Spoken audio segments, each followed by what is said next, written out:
Rumble, YouTube family, what's good? What's happening? Ironwork 92,000 in full effect, and we're here for Flat Earth Friday, baby. We made it to the weekend. Yay! God bless America. God bless America. Ooh, look at it in here, boy. It's a full house. Lord have mercy, man. There's so many of y'all.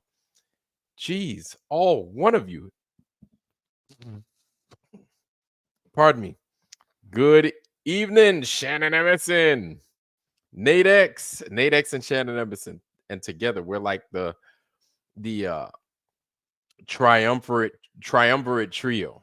You know what I'm saying? But of course, before we kick it off, my special mouse makes things mad special. So I guess today's gonna be a special episode. But let's do this thing right. Let's rock. Suicide's on one. Suicide, motherfuckers. Shots to dome. We're all in. Fuck it up. Do it again. Ooh, yeah. All right. Now that right there gets me amped, boy. Hoo-yah, hoo-yah. Ironwork 92,000, baby. Now, we've got a show on our hands. Now, welcome to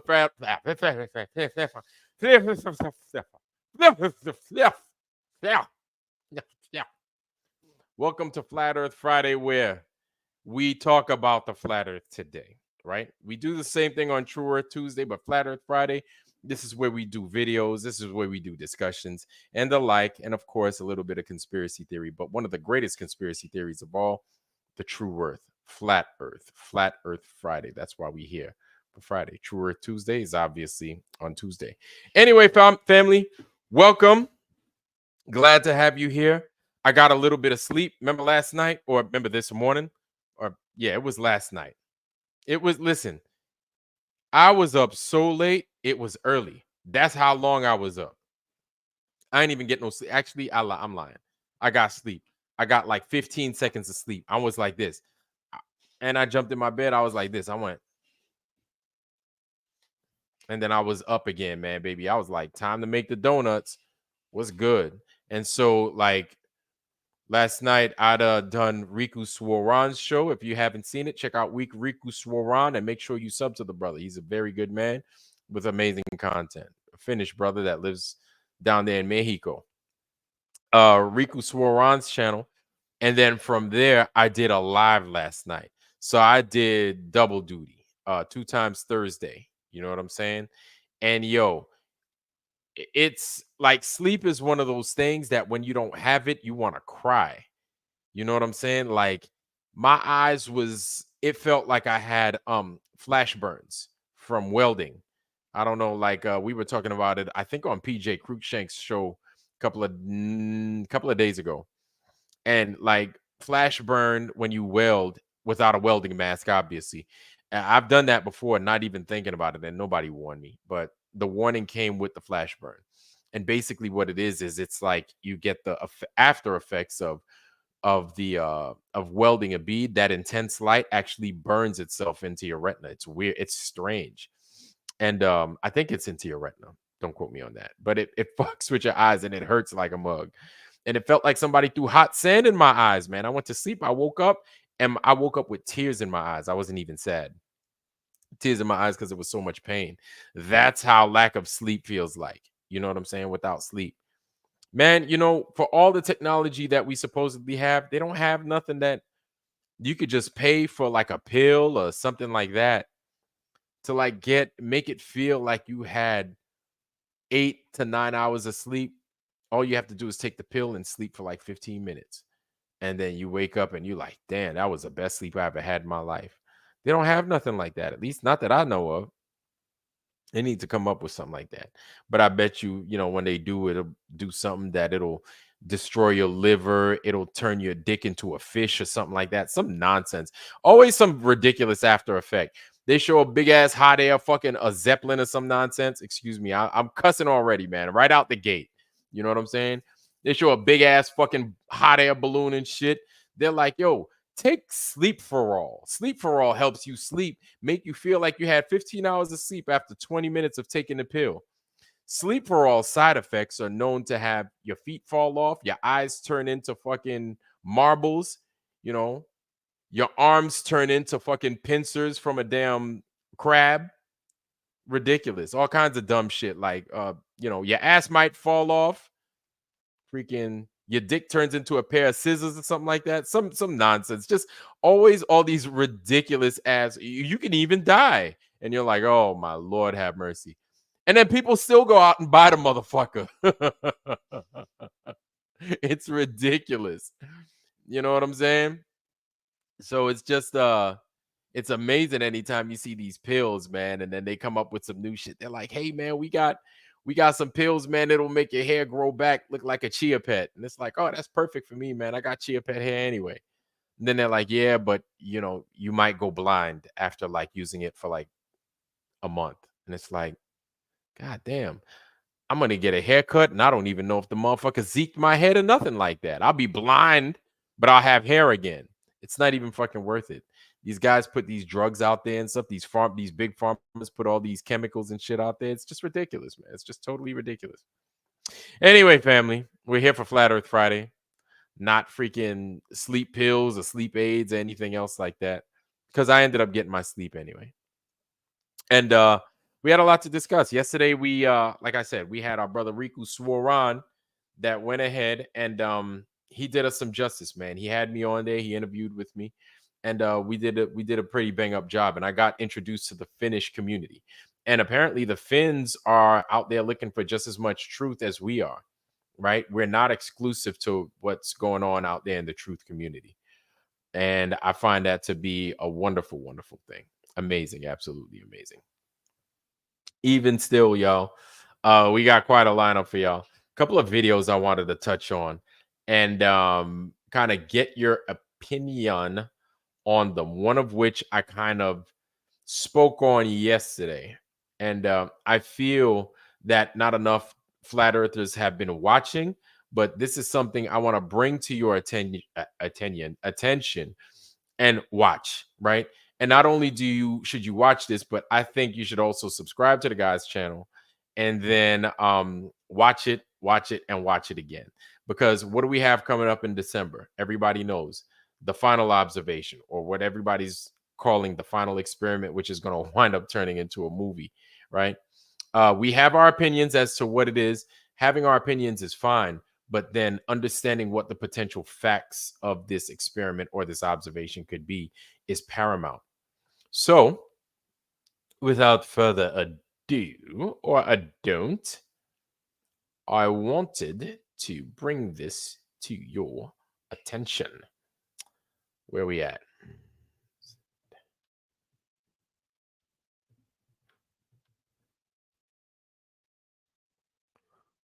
Zoop, zoopity zoo, zoo, zoo, zoo. Here we go.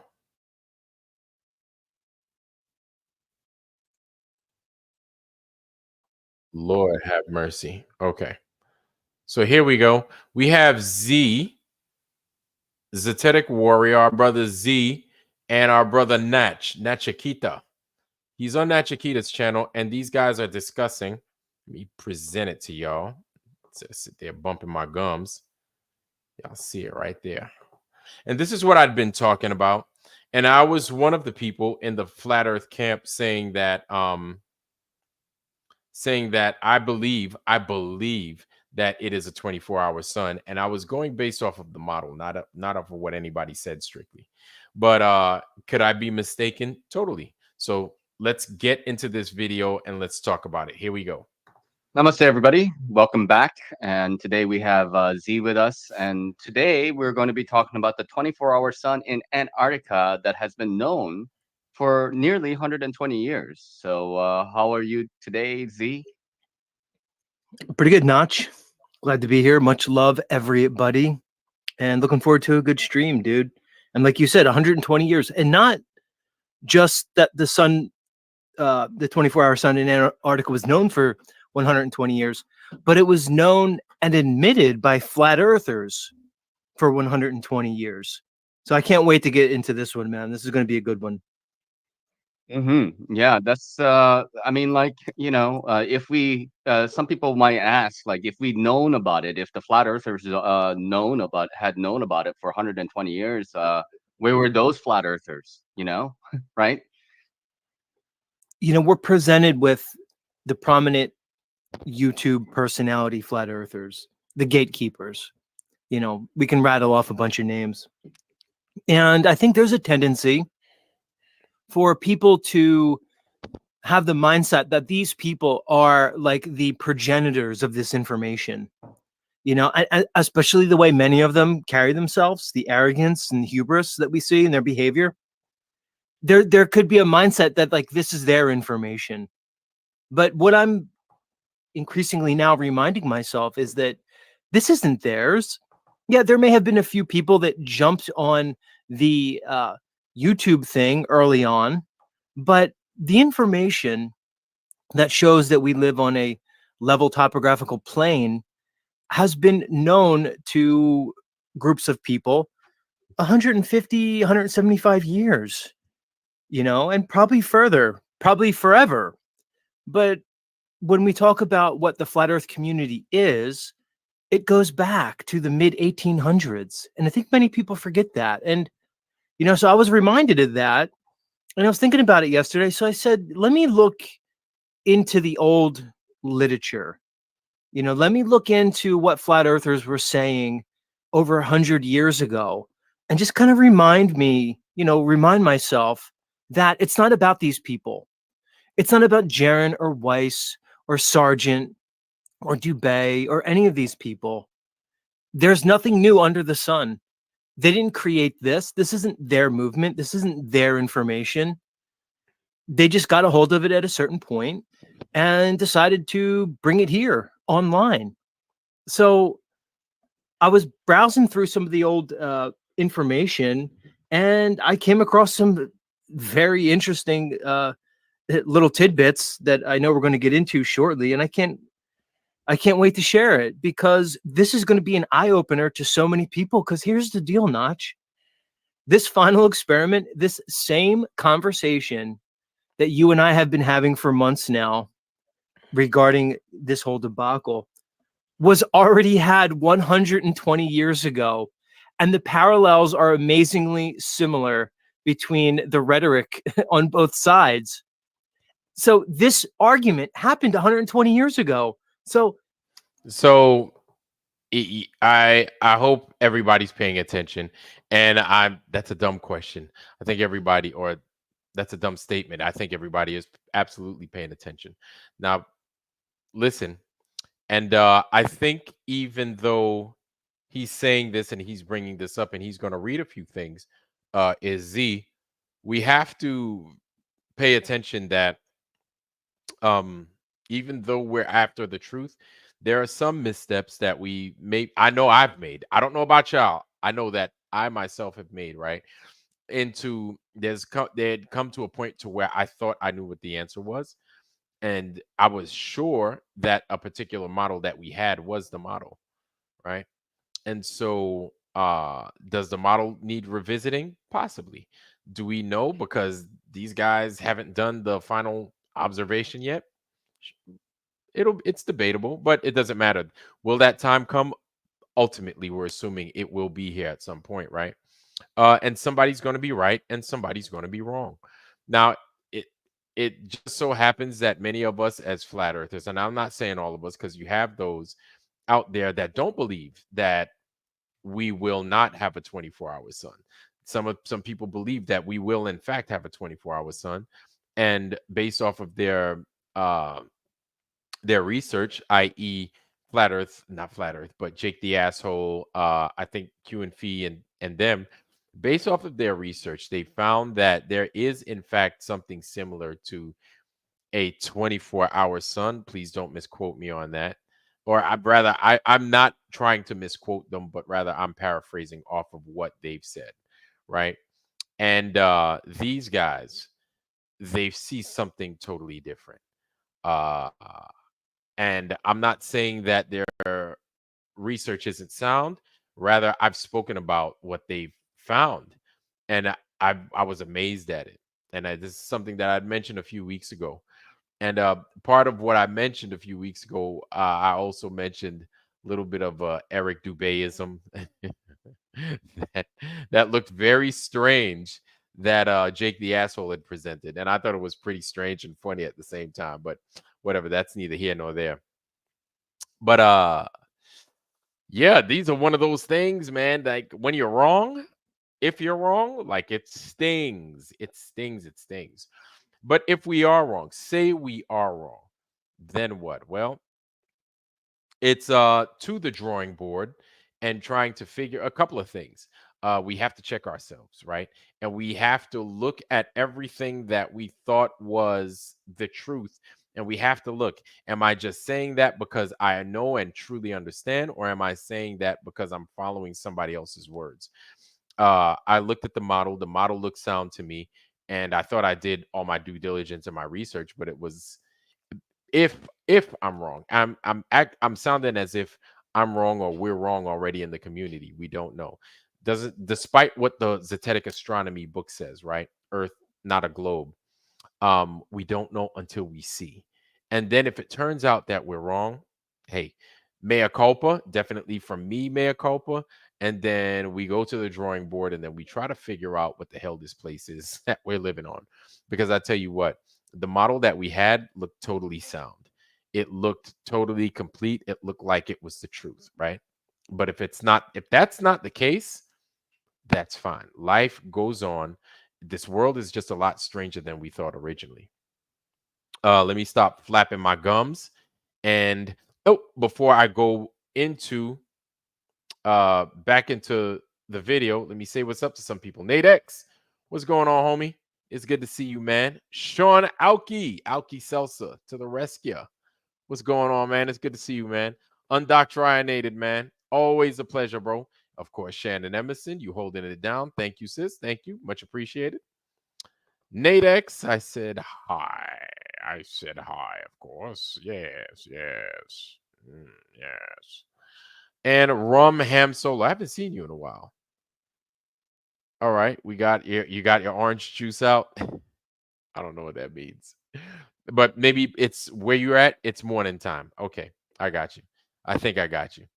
But either way, yes, and there goes their channels. Thank you, Shannon Emerson. Thank you very much for that, sis. There go their channels right there. There goes Z's channel, and then there goes Natch's channel.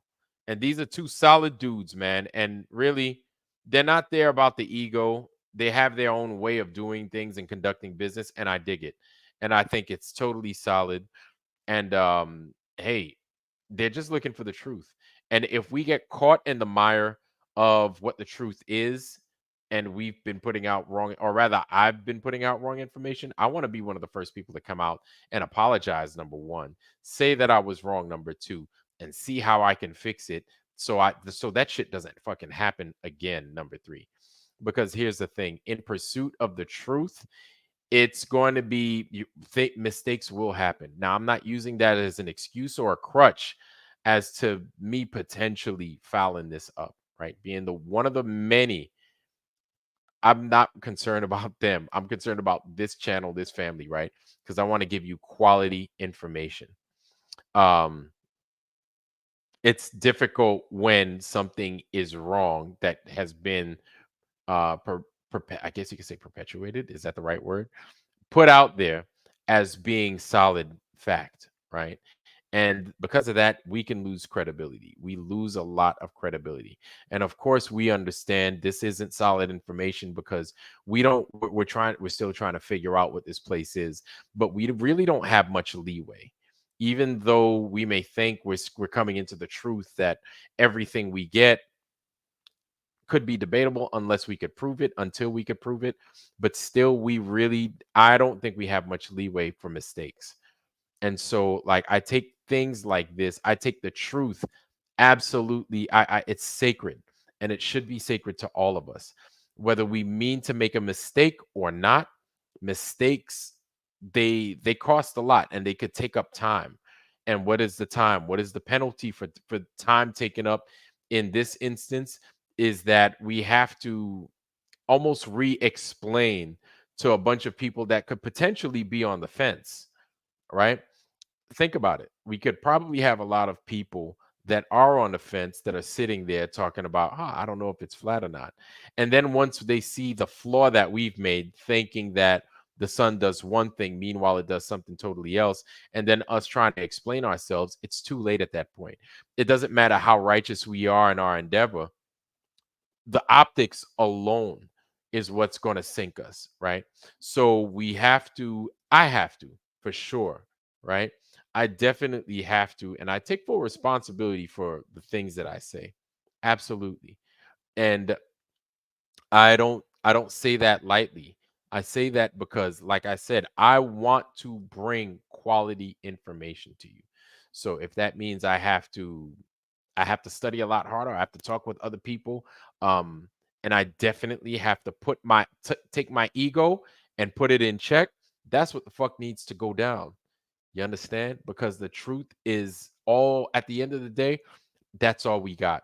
So every bit of truth that we come across, it's absolutely sacred to us, and we need to hold on to it, tuck it away, hide it from everybody else. Well, everybody that's trying to ruin the truth or prostitute, bastardize the truth, and then use it as a reference point, as a reference node to get other possible truths, bring it in, cross-examine it, and then keep what's good and then remove what's bad. But if we've got information and then we keep bad information and we mix it in with the good information, that good information becomes tainted. It becomes bad and faulty information, right? And then definitely your source becomes faulty itself. We don't want that, right? We've come too far. We really are looking for the truth, but that comes into question when you continue or I continue to miss the mark. So again, if we are wrong, first of all, mea culpa, right? And whatever transgression I've caused, mea culpa. That means I apologize, right? Uh, that's not at all what my intent is, but the intent, it doesn't matter, because if the damage is done, then I have to take full responsibility for that. And so I do. That's not easy, but I'm still in pursuit of the truth regardless. But Z's putting it out here. And there's that book again, Zetetic Astronomy. And what I'm going to do is, once again, copy. There it is, right here. Gutenberg.org, right? There goes that book. Make sure you guys download it, right? Download it and comb through it. Go through it. Rumham Solo, what's going on? Cam B, what's going on, family? All right. Looking like Nick Cannon over there, man. I don't know who the Doyers are, but it's good to see you. Long Beach, city of Long Beach. All right. We have a Long Beach over in Long Island, over in New York. We have Long Beach, New York, right? We got a Long Beach over there. It's a very pretty place, very nice place. Floods a lot, though. Yeah. So right there, family, is where that book is that Notch is reading from. Okay. And take that, put it in your archives, put it somewhere, hold on to it, and comb through it. You know what I'm saying? Read little by little, especially the preface. Anyway, back to the show. Back to what Notch and Z is talking about. Let's get it. Here's a little newsflash, everybody. Will Duffy, you're not special. Jaren, you're not special. None of you people are. Witsit, sorry, Wonder Boy. You guys brought nothing new to the conversation since 120, 150 years ago, except a model that you reify and beg the question of, that now ironically is going to be used to prove the globe, quote unquote, to the entire world. Congratulations. That's what you brought, all of you, with your arrogance and your ego. And now here we are in 2024, and I have to come on here in front of all you people and show you that flat earthers already addressed the 24-hour sun 120 years ago. This isn't new. So all of you people who claim that you never heard of a flat earther, who quote unquote believes in a 24-hour Antarctic sun. Well, you're about to be proven wrong in a big way. And if you're a Glober, that's one thing. But for somebody like Jaron, who's supposedly a leader in the flat earth community, to not know this information, and for so many people to have overlooked this information for so long, it really says a lot about really all of you. And you want to know something? I know it sounds harsh, but that's the reality of it, right? And I take a big fucking scoop of that responsibility and I put it on my plate myself because like that's part of what I need to do is that research and that due diligence. If anybody should be doing it, should be me and folks like me. But when we miss the mark like that, that puts a big fucking hole in our integrity, right? It makes us look faulty. It makes us look some kind of way. And if you don't catch it and you just ride the wave with everybody else, because that's what we broke away from. We have to see, and I'm saying all that because we have to see how we got here. And we broke away from a system like that. We broke away from that line of thinking. And that's what makes us, I guess you could say, unique and special, is that it was hard enough to break away from that, but to continue down that line of thinking again and then get caught out there is foolish, right? So like definitely like I'm gonna have to take a piece of that fucking L. I got to. Like and those of us that said that are not coming out and admitting their fault, like you have to admit the fault. If you've said this, that yes, or if if it turns out that it's not, or it is a 48 or 24-hour sun in Antarctica during the winter solstice. If it turns out that it is, and for all of us that said otherwise and tried to prove otherwise, but we are wrong, that needs to be talked about, right? And why it is, and why we were wrong, and why we missed literature that spoke about a 24-hour sun. Doesn't matter what the fucking reason is. It doesn't matter. Like, no excuses, just results. That's it. That's all we want, right? I feel you, Dojo. I don't know if I'm being hard on myself, but I think we all need to check ourselves. You know what I'm saying, Dojo?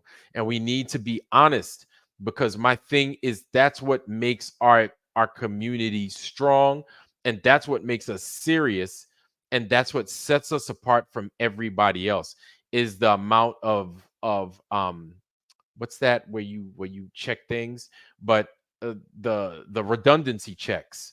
You know what I'm saying? That's what makes us who we are as true earthers and flat earthers. So when people say you got to lie to Flurf, fuck no, you don't have to lie to Flurf. You're honest. So our name and what we stand for becomes synonymous with honesty, with integrity, with putting your big boy pants on, with responsibility, right? With accountability, right? And so one of those things is doing your due diligence, because even though you make a mistake, one mistake, we get it. It happens. Two mistakes, sure.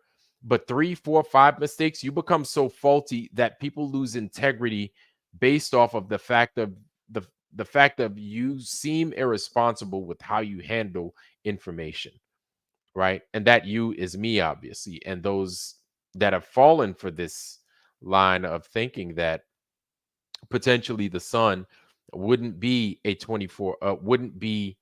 something other than a 24-hour sun.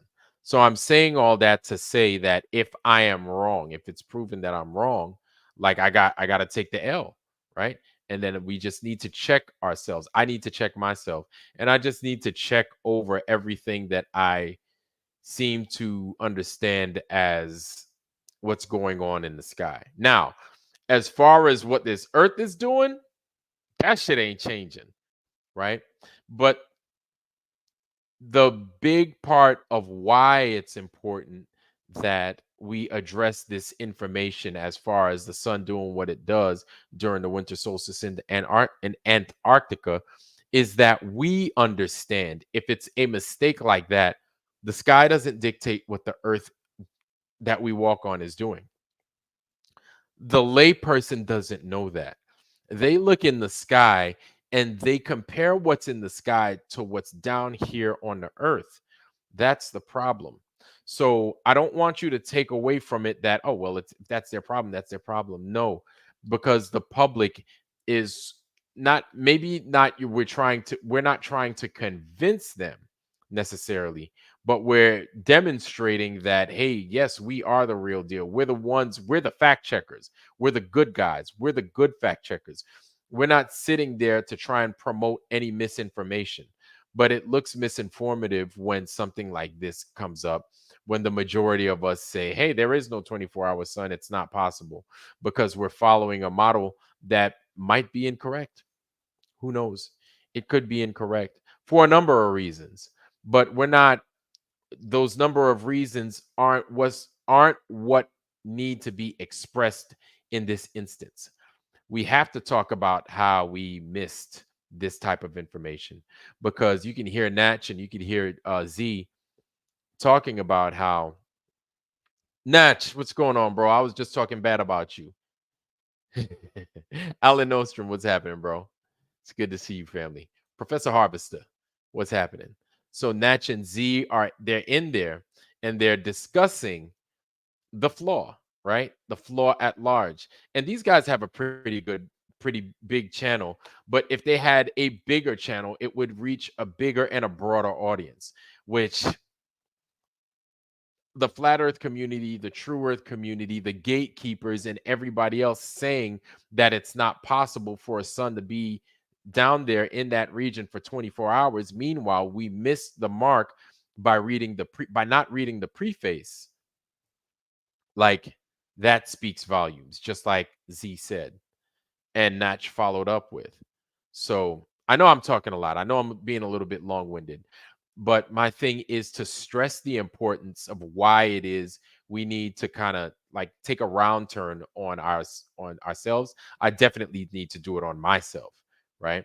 Take a good round turn, take a good look around, and reevaluate some things, make sure that they're solid, and I can properly explain my position and demonstrate my position. This is important. It shouldn't be. This is why debates, right? It's what you can prove over and over and over and over again. You know, exactly. Like 40,000. Exactly. 22.5K to 160,000 on Jaren. Exactly. Exactly. And his only rival as far as numbers is concerned, Natch, is what's his name? Is Bro Sanchez. You know what I'm saying? So Bro Sanchez got his channel, but I don't know. The Bro Sanchez is in the camp of, it doesn't matter what the fucking sun does. That's all he said. Don't matter what it does. It's flat. And that's us, large in part. That's how we feel. But the problem with that is that the lay people don't know that, and we're trying to avoid any issues with the lay people, because since they make up the mass, no matter how right you are, even them in their folly and their wrongness, like all that incorrect shit is what's going to be the fucking order of the day. Doesn't matter how right we are, that incorrect nonsense will be the talk of the town, and that's what's going to be gospel. That's it. You know what I'm saying? So they're just going to continue with the globe. They won't want to hear nothing else. And yeah, I don't have a break, but I do feel good when you say. Well, you guys do have a pretty. I think y'all have a big channel notch. 2.5 to 160,000. That's a lot. Yeah. And Maria Walker, what's going on, sis? It's good to see you, man. It's good to see you. Anytime you come, whether it's late, whether it's early, it's always sunshine. You always bring sunshine, and thank you for being here. Yeah, Witsit is growing as well. Witsit's got a very formidable channel. Eyes regard Alan Notch. Yeah, yeah. It's the usual suspects in here, man, and we love them. We love having them in here, and these guys are solid. These guys are the base, man. They make up Voltron in here, for sure, for sure.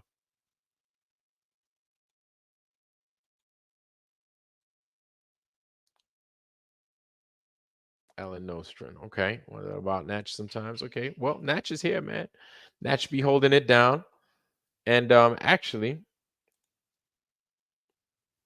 let me go ahead and make it official, man, because I said I wanted to do this more often, right? And so I'm gonna go ahead and I'm gonna put that link in there. Nate X. Okay. Yeah, exactly. Where's that curve at?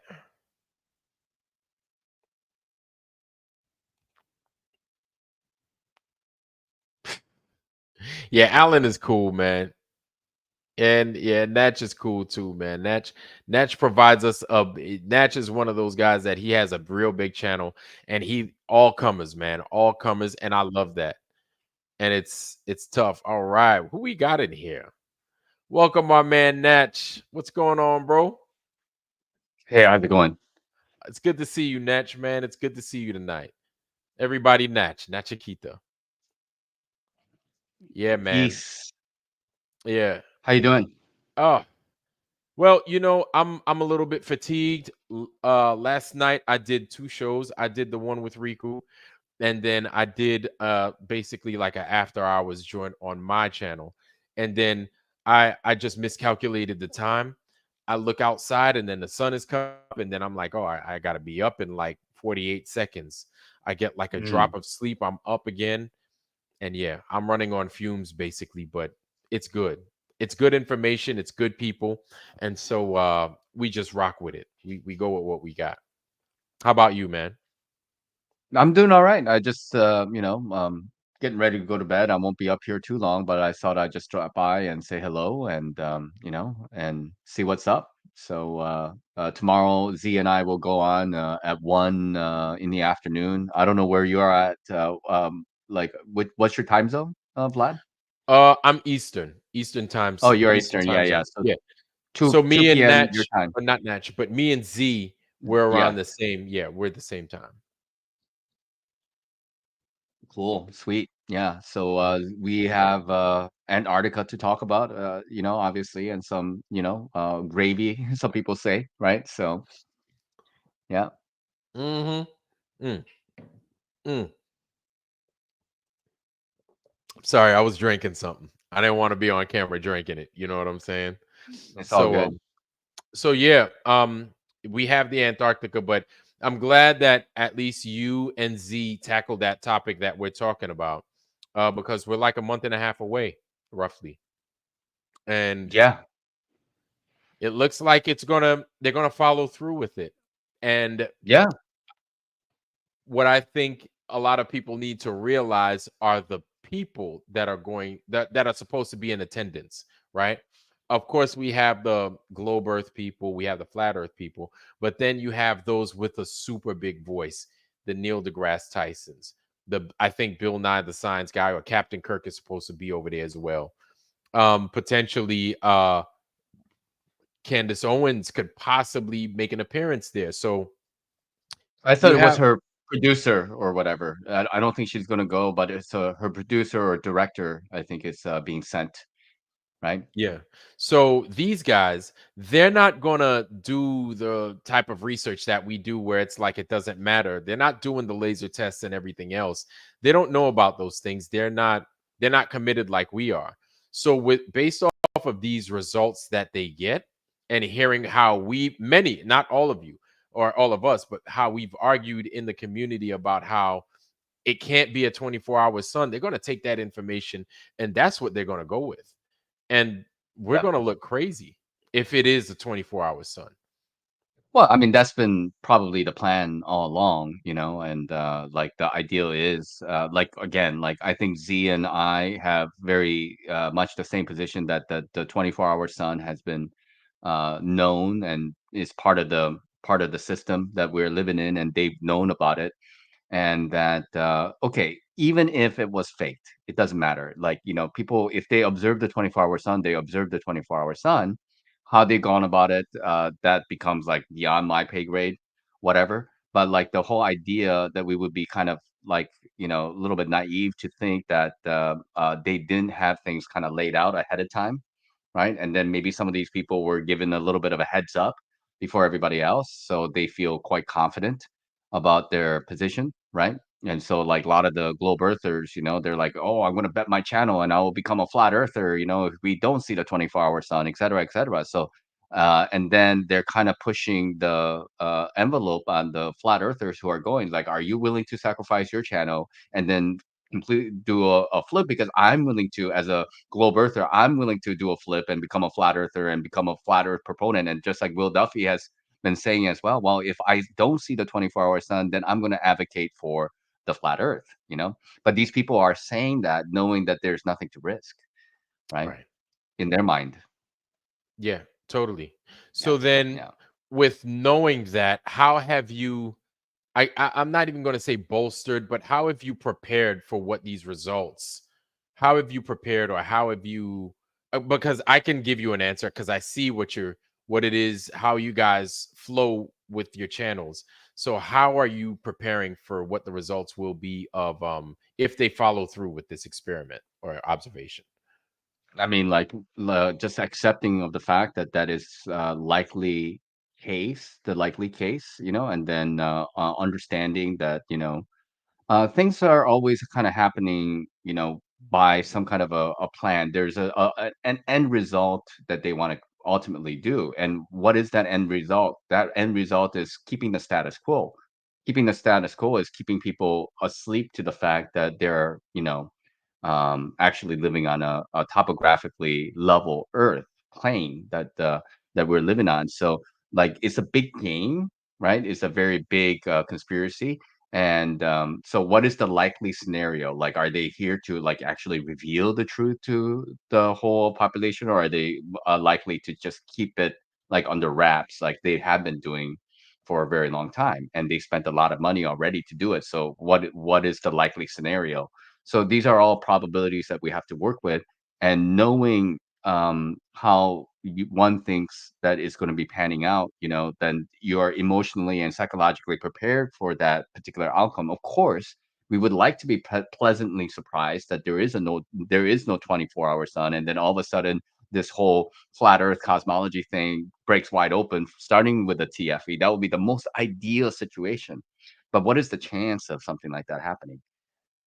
1%, 0%, 0.1%, who knows, right? What Right. the actual percentage is. Yeah.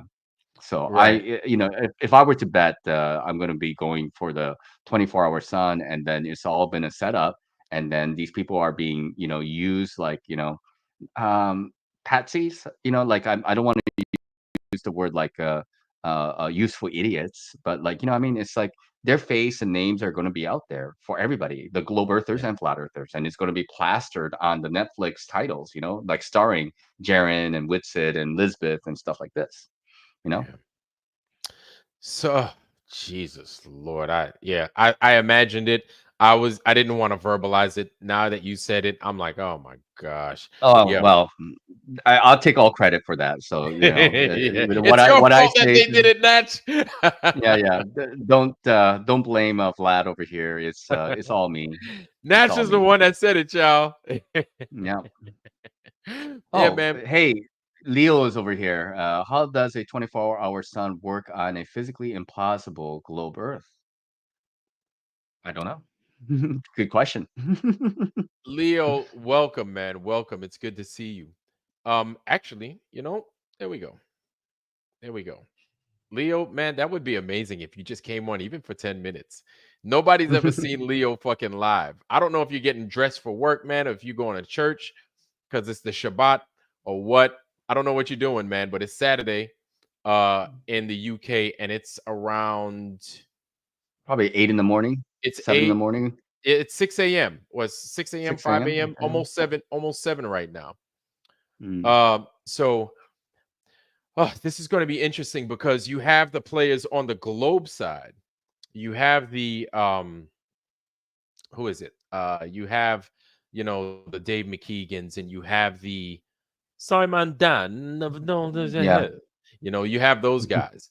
So all these guys are over there, and I'm wondering what they're going to do, how they're going to get together, and how they're going to promote this whole thing. And then what does that do to us? Does this make us look like terrorists? Like I know it sounds hot, like I'm going high and right, but like I'm sitting here and I'm wondering. I'm like, good lord, we missed something. And now I'm not trying to speak negativity into this whole experiment against us, but I'm like, Z mentioned that we missed something from 120 years ago, that we just something as simple as reading that book. And this is almost like it's the flat earth Mm. bible, so to speak. You know what I'm saying? And this is like we just missed the mark, many of us. And Yeah, so yeah, go ahead, go I ahead. just want to no. Let me interject real quick, and like just because a book says it, that doesn't make it so. That's Obviously, you know right. what I mean. You That's know, true. and so it's just the one extra piece of evidence that we're gonna like consider, and then we're not gonna forget about like everything else that is actually happening in Antarctica and eyewitness accounts and the companies that are over there and whatever everything that is involved with that. But we don't. I don't know who this lady Blount is. I don't know who these people are, and I don't know how truthful that information is. And I don't even know if it's actually 120 years old. I don't know that information. You know what I mean? All that, like the book, I understand the backdating aspect of things. So that book could have been published like let's say in the 1950s, and Right. then backdated to like 1904, and then all that information could be completely false. It's You see, possible. You know? you did mention there was a particular name or a term for that occurring. You did mention Yeah, that a few backdating. times. Okay, Yeah, backdating. backdating. Yeah. That's pretty that's pretty straightforward. So yeah, you did mention that. And just before I'm not trying to change topics. I think a little bit of backdating could be that book about Donald Trump and his son. You know what I'm saying? Right. I Yeah, think that yeah. would The last be president, yeah, the that's it. adventures of Baron, Of Barron, yeah. Baron Trump. Yeah. And the last president. I think that could be an example of that. And Possible. yeah, I don't, and like I said, I don't want to jump off topic, but when you said that, that's like the first thing that crossed my mind. But no, that's totally it. But seeing what the results were from the Sun Calc, this is something that Luke 23:43 actually, he mentioned and he brought to my attention where the sun is during the summer solstice for the guys down south, i.e., the guys in Australia. So, Hmm. where the Tropic of Capricorn is in Australia is like in the northern part of Yeah. Australia. It's So going right the across the middle north yeah, of the north Australia. middle. Yeah. So the Yeah. way we see it is we're like, hey, the sun cannot go that far south of the Tropic of Capricorn, and Right. that's how we understand it. But based Yeah. off of the observations that his dad got and other folks, they saw the sun elsewhere instead of in the northeast and the northwest, depart northeast coming in and then the northwest departing. They saw it come in from the south, Hmm. south. Hmm. And I'm like, well, what the? And they were, I think they said they were down by Tasmania, down in Tasmania, downtown Okay. like Hmm. the cartoon. But they were down there by Tasmania in Victoria Land. Is that what it is? We have a guest in here, Forever Flowers. What's going on, Forever Flowers? You in the dark, huh? So, Luke, if you'd like to come in and you can kind of back me up on that, because I know I sound like I got both my feet in my mouth right now. And so I ain't got to be flipping my bill like I'm a total idiot. Maybe you can come in here and kind of back up what I'm saying, or you can kind of make certain corrections. But that's basically what he said. And his dad was a witness to it. His dad was out there just watching and everything else. He looks south. He's expecting the sun to come in a particular direction. And then, There's a demonic sound coming from somewhere. Do you hear it? yeah, hold on. Okay, that I think that was Forever Flowers. So he's back in now. Okay, well, Hello? he's in, but he's not saying nothing. Maybe he's probably dropping a deuce. I don't know. Can you Forever hear me? Flowers. Yes. Yes. Oh, she. Go ahead. Yes. Hi. Hello. I'm sorry. I was just interested in talking to you a little further. about the demonic entities, maybe. I see them a lot. I don't know how else to explain it. Um, What do they look like? it's not that they don't look like us. We all look human, right? But there is something different right now. Hello? Luke Hi. 23:43. What's going on, brother? Good night, fellows. All right, okay. So we have Forever Flowers in here. Forever Flowers says that she sees demons every once in a while. Am I saying that correctly, Forever Flowers? Well, it's not like I see demons. I just see that there is a difference, I guess, in people. And working amongst people, you start to see a decline. You know, like if you work at a grocery store, you see the same people every day, right? Or every other week or every other month. You get to know people, and there's something going on where they don't know uh sometimes where they're at, what they're doing. It's weird. That is weird. That's weird. It's weird.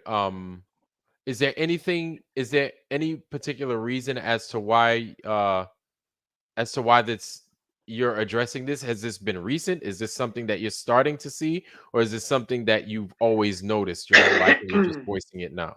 God bless you. I don't know. I think I've actually seen this all my life, honestly. But it's more you know, it's increasing. I mean, I'm old. Let's put it that way. 70s. I was born in the 70s. So, like, watching all of this go down in the last 5 years. I must be old too because I was also born in the 70s. Hey, Yeah, I hey, was gonna say. Seventy-four. I was gonna say, speak for yourself. I was I, born in 78. oh, I was born in 74. So, I'm just saying there's such a difference in what people do now. There's something wrong. You can see the glazed over eyes. You can see when people are actually on pharmaceuticals, okay? Okay, that's what I'm getting to is the pharmaceutical drugs. These people, there are so many people that are on pharmaceutical drugs that have no idea what's going on. Okay. And I think we're going to see a big difference and a big change because all these people, I don't know if you follow what's going on in North Carolina Okay. with Yeah. the, The flood and everything, right? yeah, Okay. those people had to go without their medications, right? And they're finding people alive, right? Okay. Right. Think about it. Okay. They didn't need their medications for that long. Okay. All right. I got you, man. They didn't and so are they starting to change in any way? Their behavior getting worse, getting better? I know worse is not a word, but hopefully you understand where I'm What coming I'm from. saying is people went without any pharmaceutical medications Right. that they were told they needed, Got you. Yes. I and got you. they are surviving. So what is this pharmaceutical medications that we're taking? What are people doing to themselves That's a in the quick cure method, you know? Right. I feel that many of us in the true Earth camp, I might be going out on a limb, and if I'm wrong, you guys could be you're more than welcome to jump in and correct me. But I feel that many of us in the true Earth, flat Earth community understand that these pharmaceuticals aren't here to help us. Like I feel that broad wise that we don't think that they're here to heal us, but just kind of string along whatever ailment that we have and just ruin something else that we might have. Totally agree. Yeah. Other than that, Natch, I'm sorry, Forever Flowers, Natch, you got anything you wanted to No, add no. to I it? mean, no, that's fine. I think Luke, did you want to share something about like what you have observed? Luke. Yeah, you before Forever Flowers came on, you said, oh, you asked me to come up and support Talk what you were about, saying. yes, talk about what your father observed, because I'm over here fucking it up. No, it was pretty good. You were spot on, apart from getting Tasmania and Victoria mixed up, but they're right next to each other, so that's not too bad. You see what I mean? Now she over there laughing and shit. See, that's why I was like, yo, somebody come up here and help a brother out, He's man, because being I'm about to fuck it kind. all up. I just You're missed that being whole thing up. kind. You know what I'm saying? Well, the furthest most southern point of the mainland of Australia, the state's called Victoria. So Melbourne is the capital of Victoria, and Victoria. so I'm from that state, Victoria. Mm-hmm. And when the sun calculations that were brought up by Jake the Arsehole, Mm-hmm. and I think it was on your channel, Natch, might have been. Yep. Mhm. And I've heard that other fella, Tony Drake, he's another Aussie. He was always going on about that.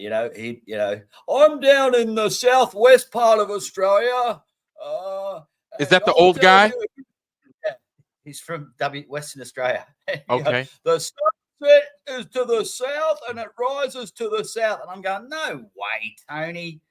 No, there's no way. And then so I look at this sun calc, and so where I'm from in Victoria, it says that you brought it up on your show, Vlad, that the sun at this time of year is coming up slightly to the south of east and going down slightly south to the west. Jesus. And it was about half an hour to sunset. So I'll call my dad, and I said, hey, do you want to check where the sun's setting, Dad? He goes, oh, well, it'll be setting to the north of west. I go, yeah, just go and check that. And so he goes out and he say, bugger me, it's not. That is so strange. So he verified it. Haven't got anyone to verify the sun coming up, but I'll assume that it's the same as the sun setting slightly to the south of west, which blows my mind, because then that means that the flat Earth model, the circling sun, we should be seeing it to the north in Australia. We shouldn't be seeing it coming up to the south and going down to the south, because that's weird. That means the sun, as it sets down in southern Australia, it's heading towards Antarctica, whatever Right. Antarctica is. It should be heading towards Africa. Yep. So this just goes to show we don't know what the sun's doing, and it's got no correlation to whether the Earth's flat or not. The Earth's just flat. We've measured it flat. But the sun is a real mystery. So, okay, so you said that then the sun is going to be arcing from the south east to the southwest, but it's going to be arcing downwards and not arcing around the bottom part of, and not going to Africa, but you said going to Antarctica. It's not heading towards Africa. It's heading south of Africa if you look at it linearly. And then okay. So I know what keep talking, homie. So if you go to put the sun calc at the bottom of Africa, say Cape Town, which is at the bottom of Africa, it'll be doing a similar thing. It'll be coming from Antarctica, and then as it sets, it's heading south again, probably almost missing South America. So everywhere's got their own sun. It's like everywhere's got their own sun because it's not It's local. follow- Yeah. Yeah. It's So local. it's Yeah. it So just there we shows go. we don't know. It's a mystery. Yep. It is. It is. So It's yeah, so the fascinating. sun would be this right here. That little piece right down there, folks, is Tasmania. Where you see where the hand is at? Yep. Tasmania, and it says right upside down right there, Tasmania. And then right there is Victoria, right where you Yep. said, and then you said the sun, because this is what we were expecting. This right here, we're expecting the sun to come, zip, zippity, zip, zip, zip, zip, zip, zip, right here, just like that. Northwest Yep. or northeast, excuse me, northeast, and then departs, boom, out of the western part of Australia, and then make its way.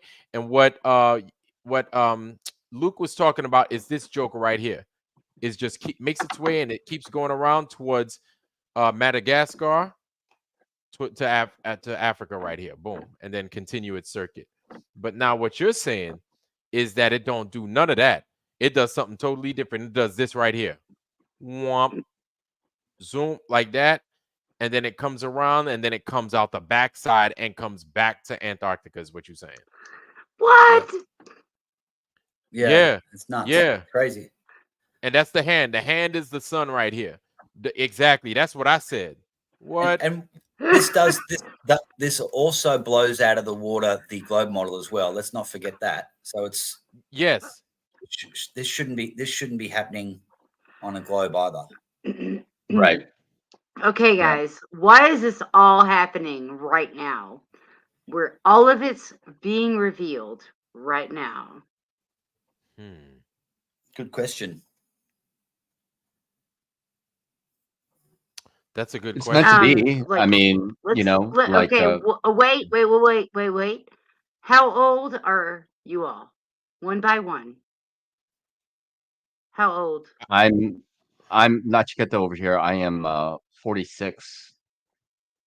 Okay. I'm a year younger than Natch. I'm going to be 46 in December. Oh, me too. I'll be 46 in December. We both born in 78 and we both have December birthdays. Interesting. Hey, there we Vlad. go. Yeah. Yeah. I'm the 26th of December. I'm like the end. Okay, I'm younger than you. I am on the 12th of December. Sagittarius. Cool. Okay. That's what's up, man. I'm 74. 1974? Yes. Or you're 74 years old. I don't know. I was born in Okay. 1974. Come Oh, on. Lord, Okay. man. I'm kidding. I'm kidding. I'm kidding. Okay, we're the same age. I Yeah, was too. okay. Okay. Okay, dang, so man. you wanted to know our age and then I'm just thinking,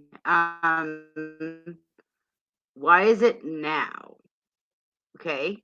Ages, I don't know. I had a neighbor that just passed away. She was 106, right? Golly. 106. Wow. You reckon you're old? Mm-hmm. Mm-hmm. I'm just Imagine thinking, that, I mean- why are we all waking up to all of this right now? Now's the time. Now is that time. It's I think it's one of those things where if you kind of like, I guess with the wheel, I'll just use the wheel as an example. If you give one person a wheel, they could do one thing with it. If you give two people that same wheel, they can, figure a million other things out. And then once other people get a hold of the same thing, they could figure other things out to do with it. So I think the information is much the same. It took people to whistleblow for us to get most of the information that we have now. You think it's You know? whistleblowing? The flat Earth, you Well, think that's whistleblowing? it's taken some waking up.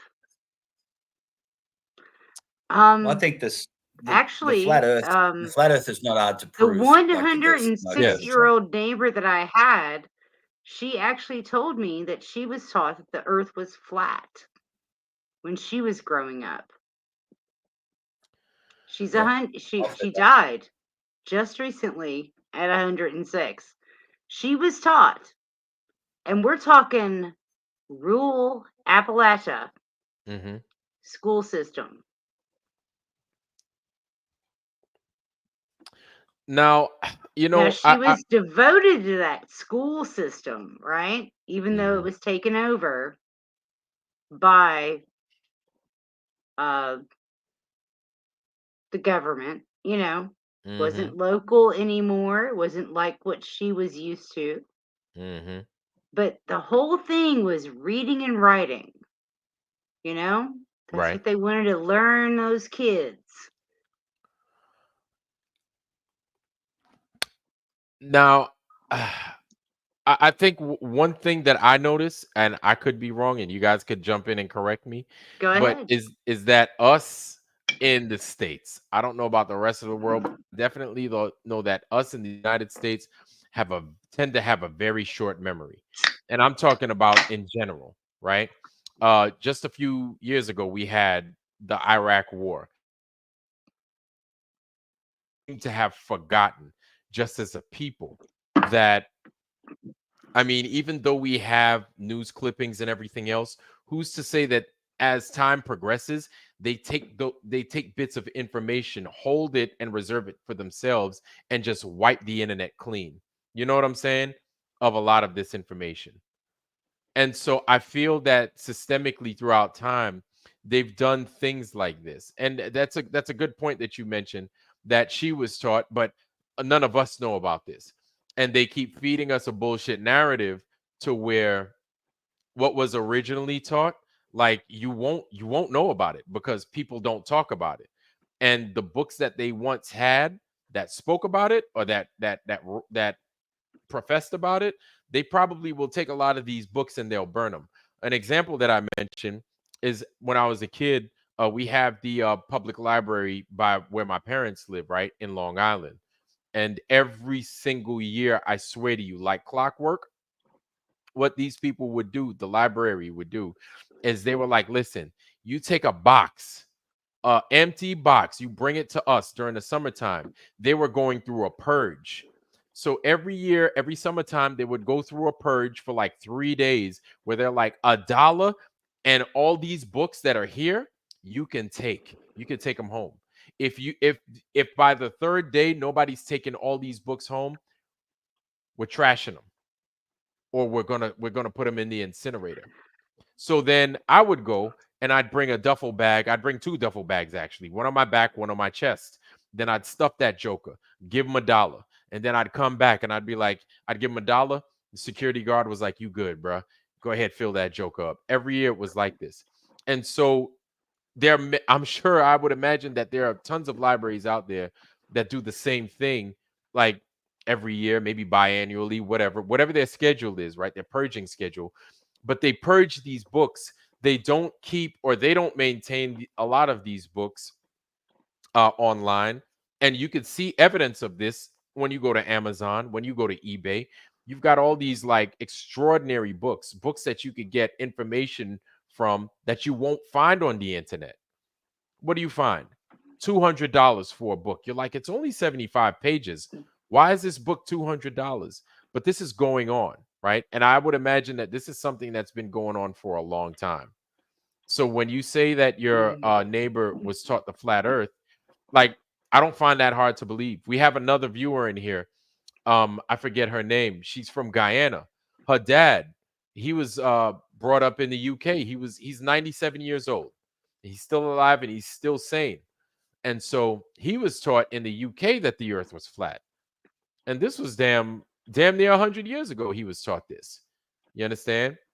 And so everybody's dying off. Nobody really remembers. And you have to think that a lot of those people don't care to discuss anything like that. To them, they're like, look, man, I need my prune juice. I got to make sure these hemorrhoids ain't fucking with me. And I just need to make sure I get my sleep. That's it. You know what I'm saying? So they don't care about a flat earth, many of those that are around, if they're still sane. And they're banking on stuff like this. And they're banking on the memory of a people to just go away because there's certain things like that they just either they don't hold on to or they do hold on to, but they just die off and their Well, she memories go she with was them. taken over by her grandchildren that had to take care of her. Mm. And yeah, they actually vaccinated her. Yeah, Wow. but she That's still deep. kicked on to 106, So that's awesome. I'm just saying, like, the brainwashing is so deep. You- in so many people with these vaccinations and the theories, right? Mm-hmm. Even though she was trying to tell them that she did not want that, they still did it because it was for her best interest, right? Yeah, Yeah. it's all It screwed was up. it was insane to watch. It's horrible to watch. I feel guilty because I didn't, like, you know, no, you can't do this. It's not my family. That's not my people. I have nothing. I am a neighbor, That's it. Mm-hmm. I Mm-hmm. cannot I cannot do anything except for say, well, maybe it's not the best idea, and Yeah. that's it. Yeah. It would Yeah. it I don't know. I feel guilty. I do feel guilty for Yeah, so man. many people who went and took, the flu shot because they thought it was just the flu shot. Yeah. No, it was the same thing. It was the COVID vaccine that you got. And they rapidly died. You know? Who's you got? Huh? Who's you got other than a rapper from Wu Tang? Who's that? Who's you got? What? You said the shot that you got. I don't know who you got is. Oh, I was speaking about the people who got the shot. Oh, okay. I was like, oh, no, I didn't know Not who I am. me. No. Um Everyone around me went and got the shot as soon as it Uh, was available, right? mm-hmm. Um all my family, everyone. Yeah.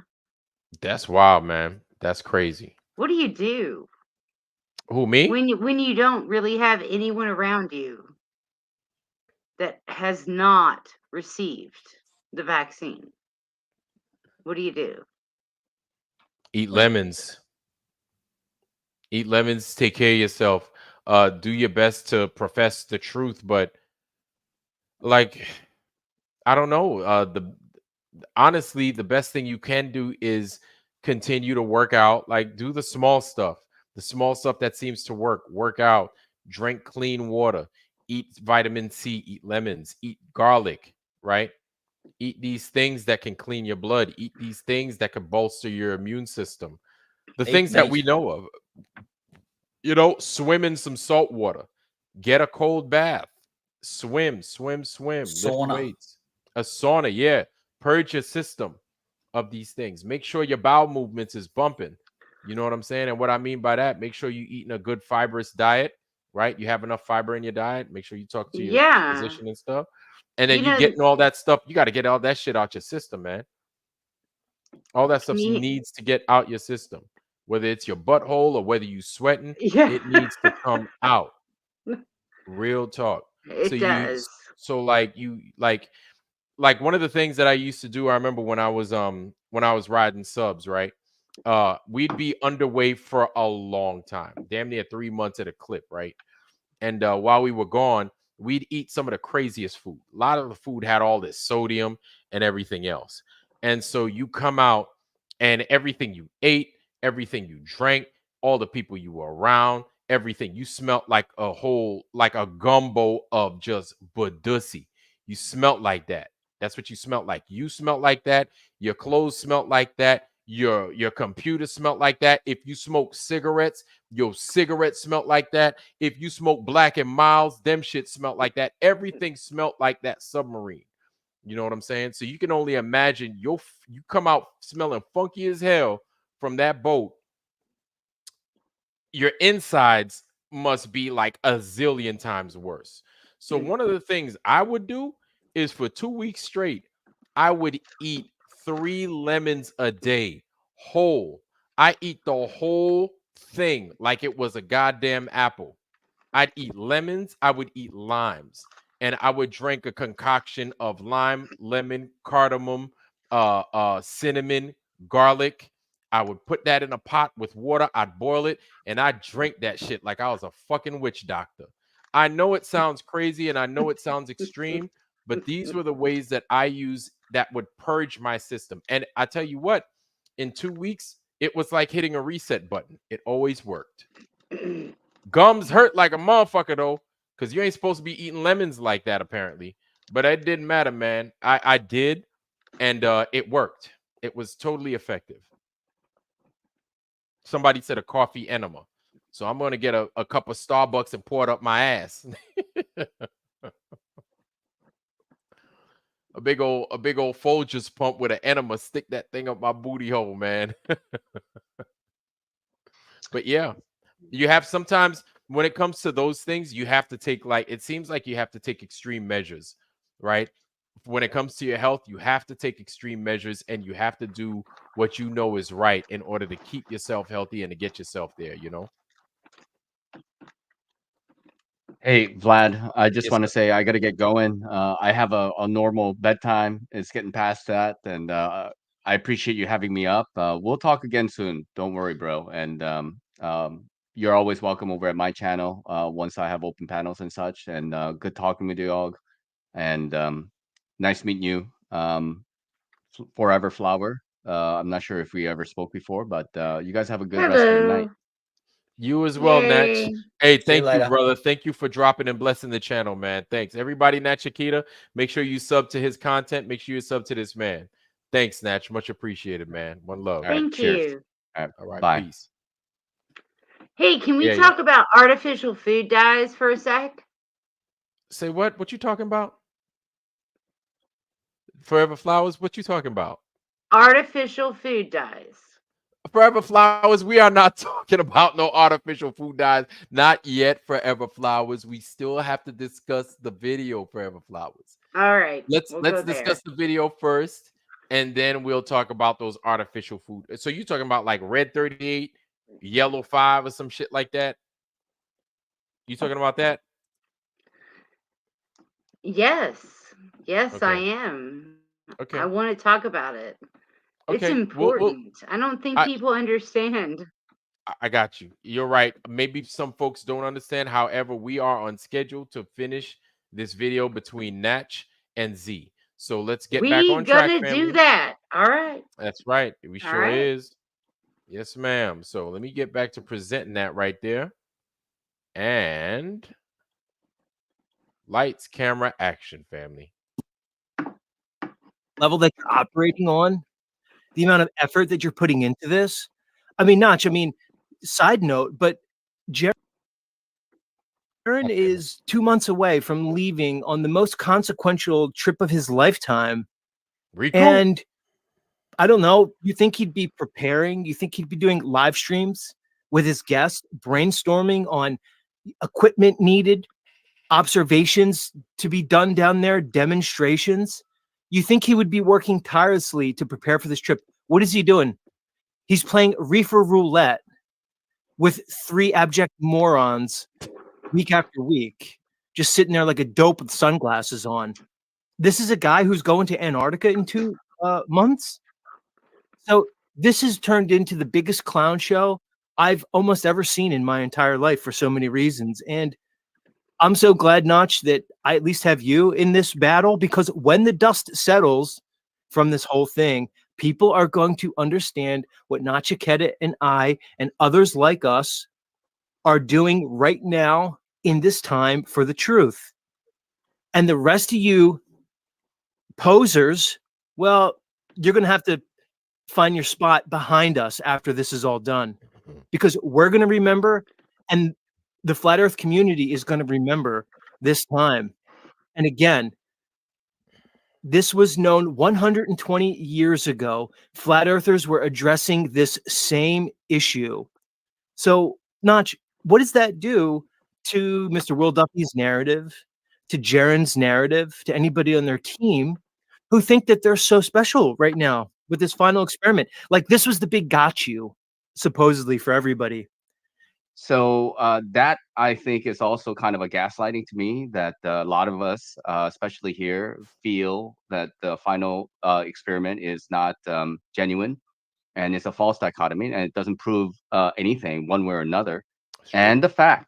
And the fact that you have found information regarding that there are flat earthers more than 120 years ago who admitted to the fact that there is a 24-hour sun in Antarctica, and they don't know how to explain it, but they admit to the fact that there is a 24-hour. But that doesn't change the fact that we are living on a topographical level Earth.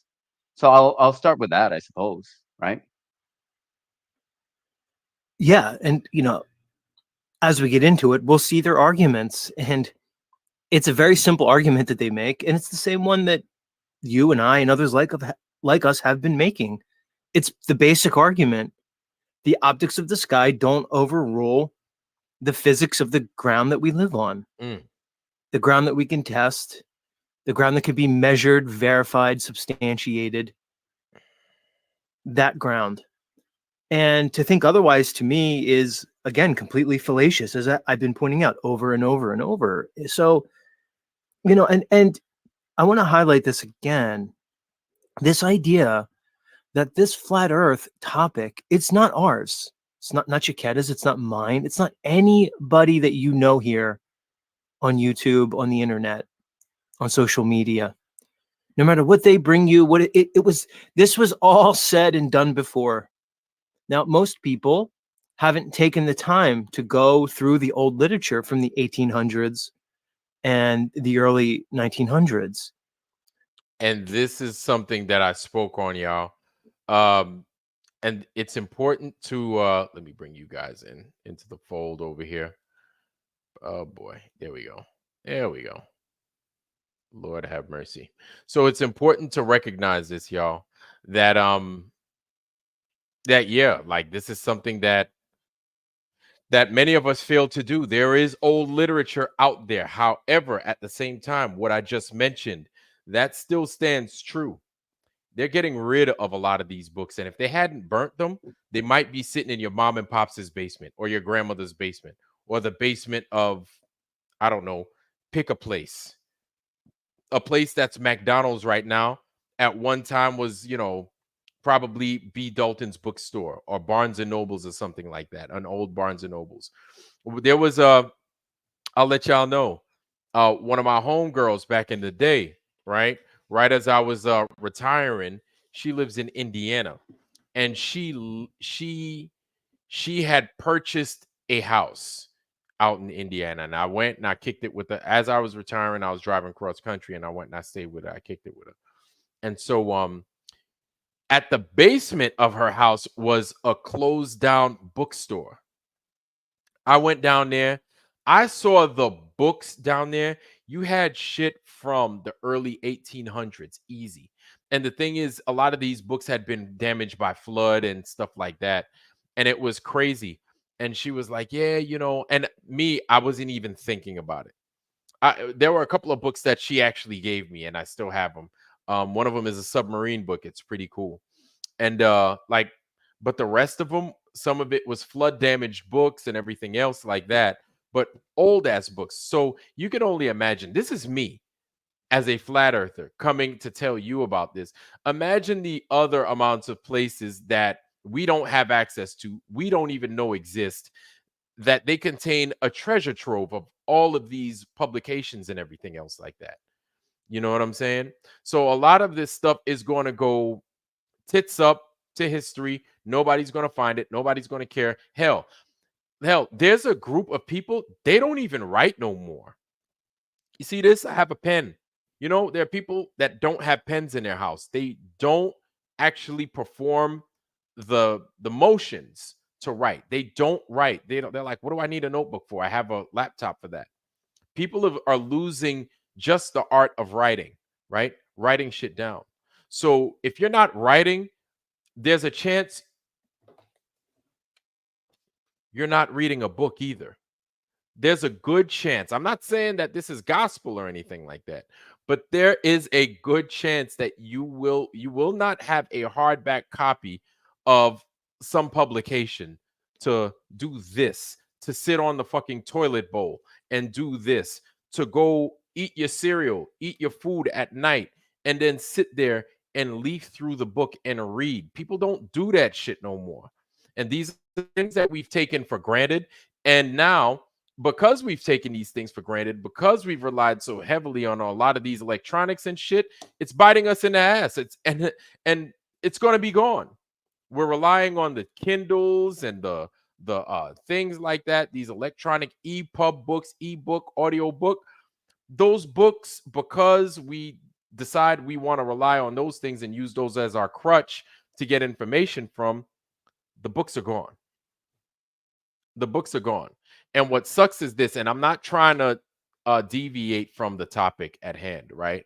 But I want us to understand why it's so important to have these pubs, why it's so important to have, if you can afford, if you can have the physical copy of a book. How many times have you guys read the scriptures? How many times have you guys read the Bible? You grabbed a highlighter or you took a pencil and you underlined the specific paragraph, or you underlined a verse. Oftentimes, some of your more used Bibles, you see it like that. A highlighted verse, an underlined verse, right?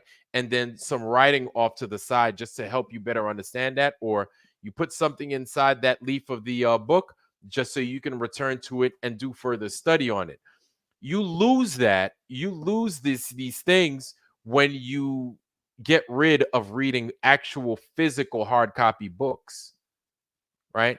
But nobody thinks about that until it's too late, until you don't have these things right there at your disposal. I'm sorry, Luke, did you have something Great to say? I point. apologize. A great point. We should be getting all of the physical books on all of this truth that we can, because all of this is going to get wiped. This conversation won't be here in 5 years' time. Yeah. And And with what? Go ahead. I apologize. They're definitely erasing a lot of history. Yeah. And you know what? Everybody's talking about a Mandela effect. It's like, it might not be if it's a Mandela effect, it's all deliberate. You know what I'm saying? They're like, well, that didn't say that this time. Well, you don't know because you don't have a physical copy of this publication. It's all electronic. So what you once thought it said, they could turn around and I just showed the other day. Well, actually, I apologize, not the other day, but a few weeks ago, right? A few episodes ago on our show, where they took what the words of Isaiah, where he talks about the earth, right? And they call the earth a globe.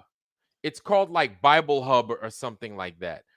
They take the words and they've changed the words from the Most High to describe, instead of the earth being a footstool or something like that, he says the earth being a globe or something to that effect. The earth being a ball. That's what they're saying now in these Bibles. This is what they're changing it to. You understand? So what you're saying, Luke, is hitting the nail right on the head. And like, nobody, and people are going to be caught off guard. People are going to be, caught with their heels in the ground, not knowing what to do next, because nobody expects that. They're like, well, what the fuck? We've taken books for granted for such a long time. And whether you read them or not, once you're done with them, you cast them aside. You give them to somebody, you throw it away, whatever. You give it to a book drive or something like that. You just get rid of it. And you don't understand that these things, right? Not only do they take time and effort to make and a lot of money to publish and just keep in circulation, but once they're in print, somebody could take that fucking thing and burn it, and then it's gone. It's gone for good. It's gone forever. And so now you have to rely on the, print number 1, print number 2, the 3rd edition, 4th edition, whatever. But once this is gone, it is gone for good. There is no reconstructing this bitch. There's no bringing back a T.H. White. There's no bringing back a J.R.R. Tolkien. There's no bringing back an E.R.R. Edison, and so on and so forth. We're not going to have, listen, guys, we take guys like Stephen King and Dean Koontz and the like for granted because we've grown up with them our whole lives. We know these guys. We know their name. When they're gone, that's it. Game's over. Bets off. These motherfuckers ain't coming back and they ain't writing shit no more. That's it. You understand what I'm saying? So make sure that if you see these publications, I know that was a little bit long-winded, but the point I'm driving home and I want you to take away from this thing is this. You see a publication, you need to keep your eyes on it. You need to take it. You need to stow it someplace, especially the good ones, especially the obscure ones. Because like I said, once those things are gone, they're not coming back. And this government, the way and how crooked and obtuse these guys are, they're going to see to it that it never makes it back ever again. I promise you that. I promise you that. Hold on. Let me show you guys something. I got a gem for you guys, an absolute gem. Hold on.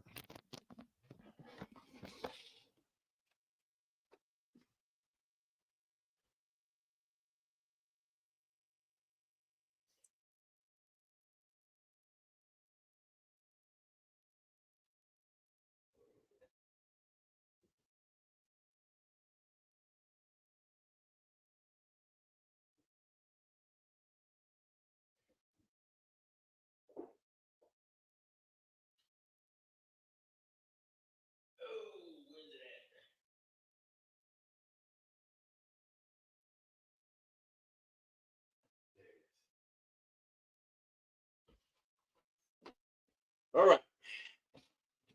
Hold on.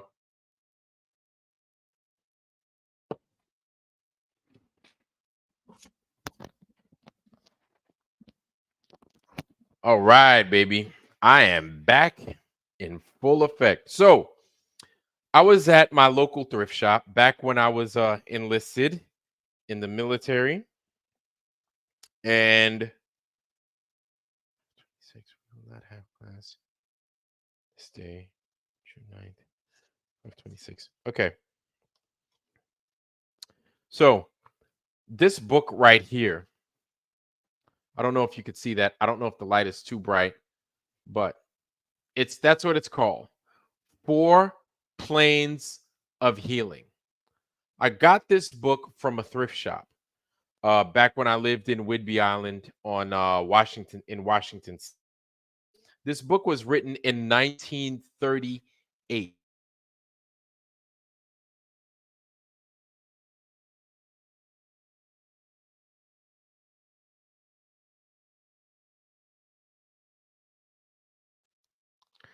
This is a book they don't make shit like this no more, right?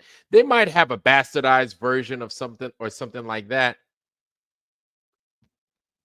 And that's it. Dorial is who wrote it. That's all it's got.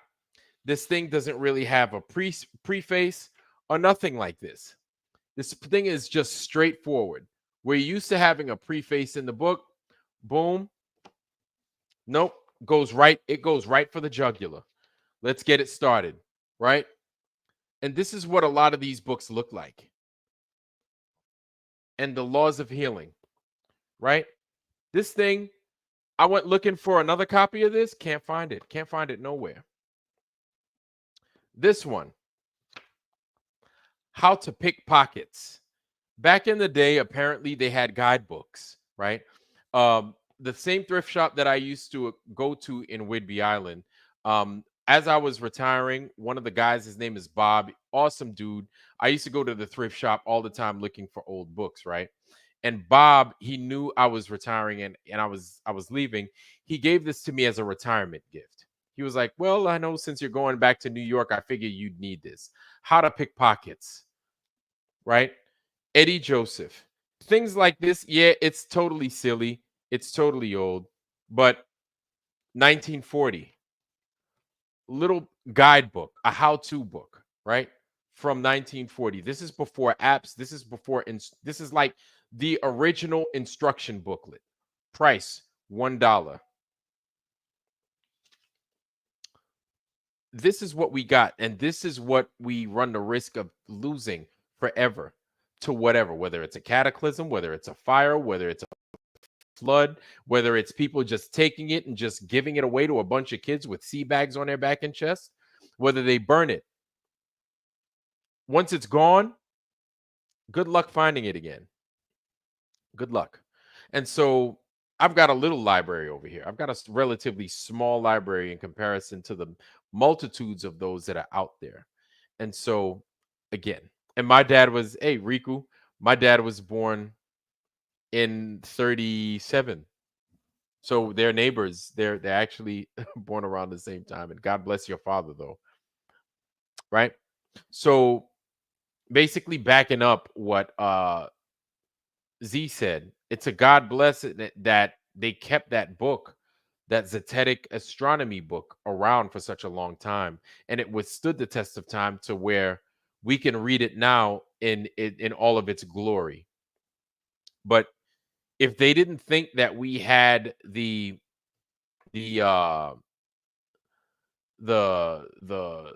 I guess you could say the wherewithal to come back and re-examine the true earth, the flat earth, if they would have known that we'd be here, that we'd be re-examining all of this all over again, they'd probably look for every single copy of that book and just purge it from this world. I honestly feel that. I truly and honestly feel that. They don't want us to know about those things. And why I'm thinking that, because since Z found this book, and they feel that, and they, I mean by the Globers, are totally deceitful. They feel that the world getting a 24-hour sun in Antarctica brings their globe to life, or reinforces their globe, then the globe narrative. Well, if it's not spinning and it's not doing all those other things and it's totally flat, then it's not a globe, right? Based off of the calculations that were given, it's just not a globe.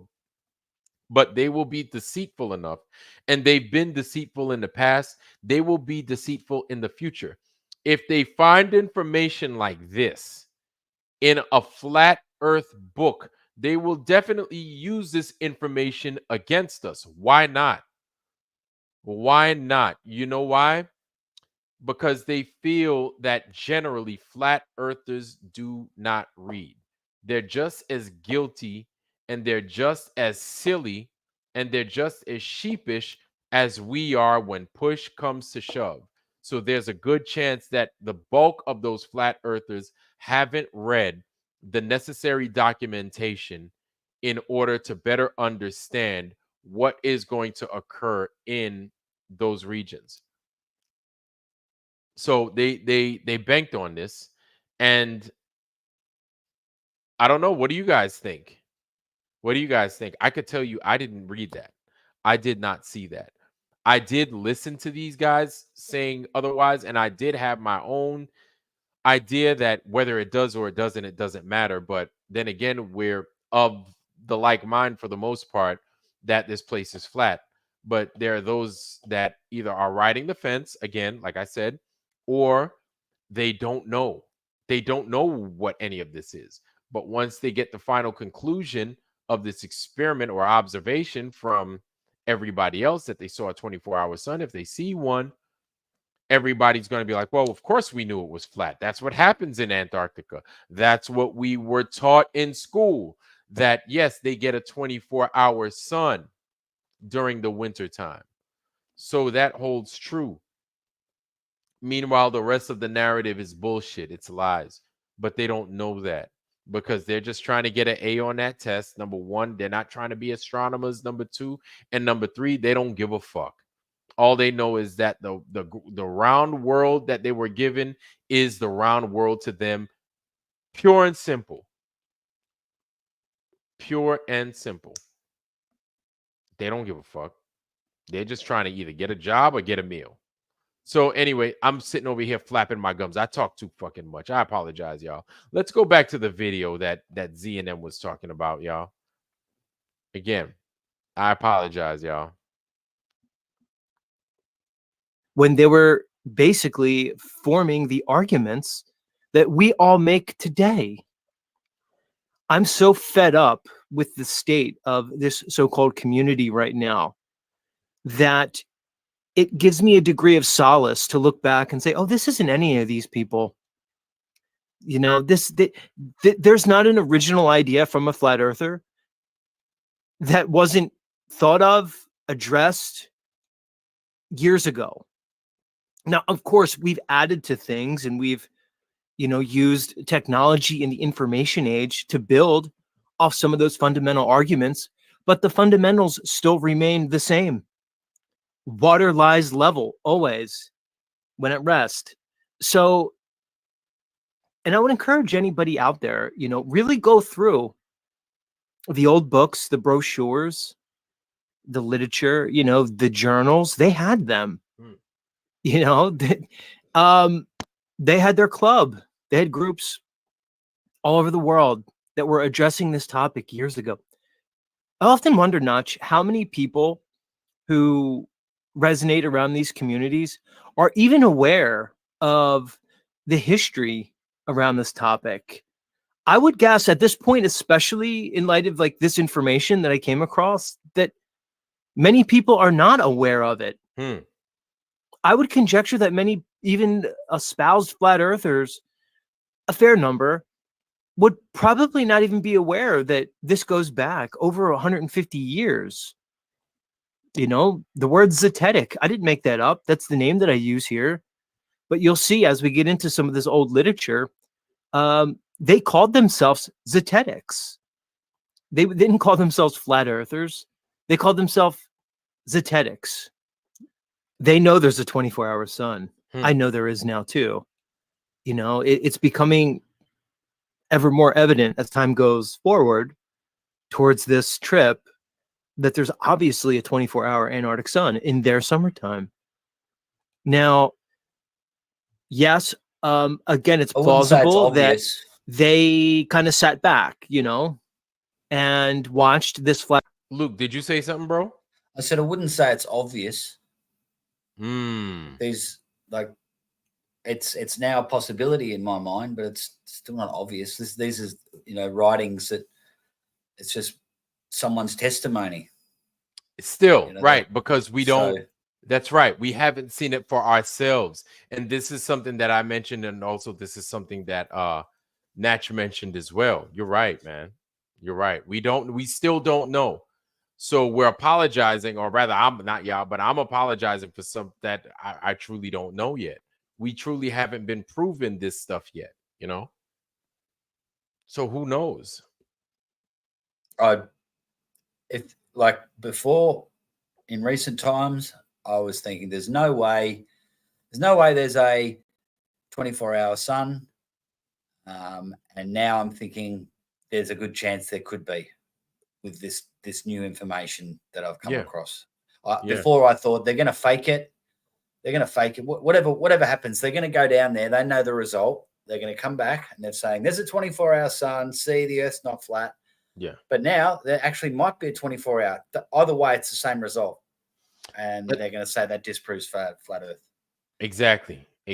And then that's going to set us back. It like whether we want to believe it or not, whether we want to proceed as if that's not going to happen, that's more than likely what's going to happen. And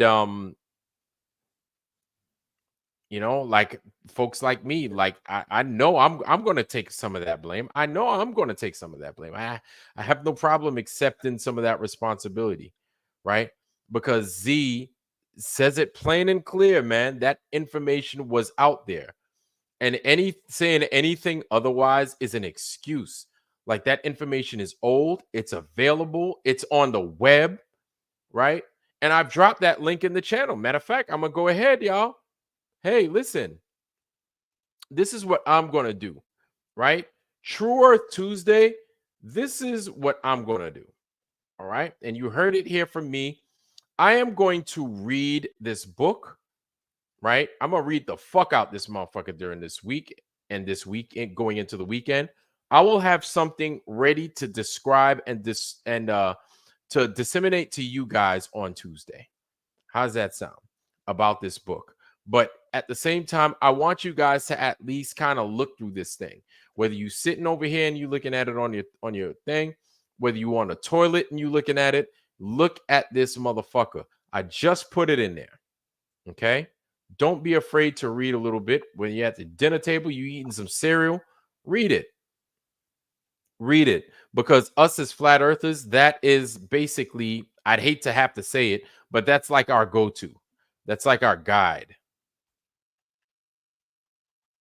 You understand what I'm saying? Yeah, I'm with you, mate. Yeah, somebody like RFK, RFK Jr. You know, good dude, solid dude. Brother would totally agree with some shit like that.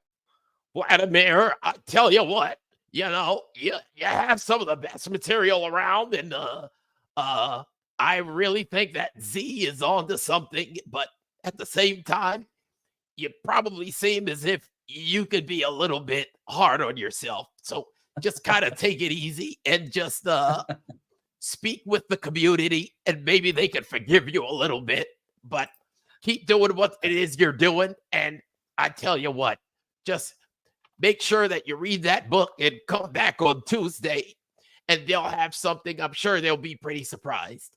That's RFK Jr., y'all. That's in case you haven't heard him speak. It's kind of what he sounds like. Either way, I just wanted to get that out my system. I don't know. Wanted to get that out my system.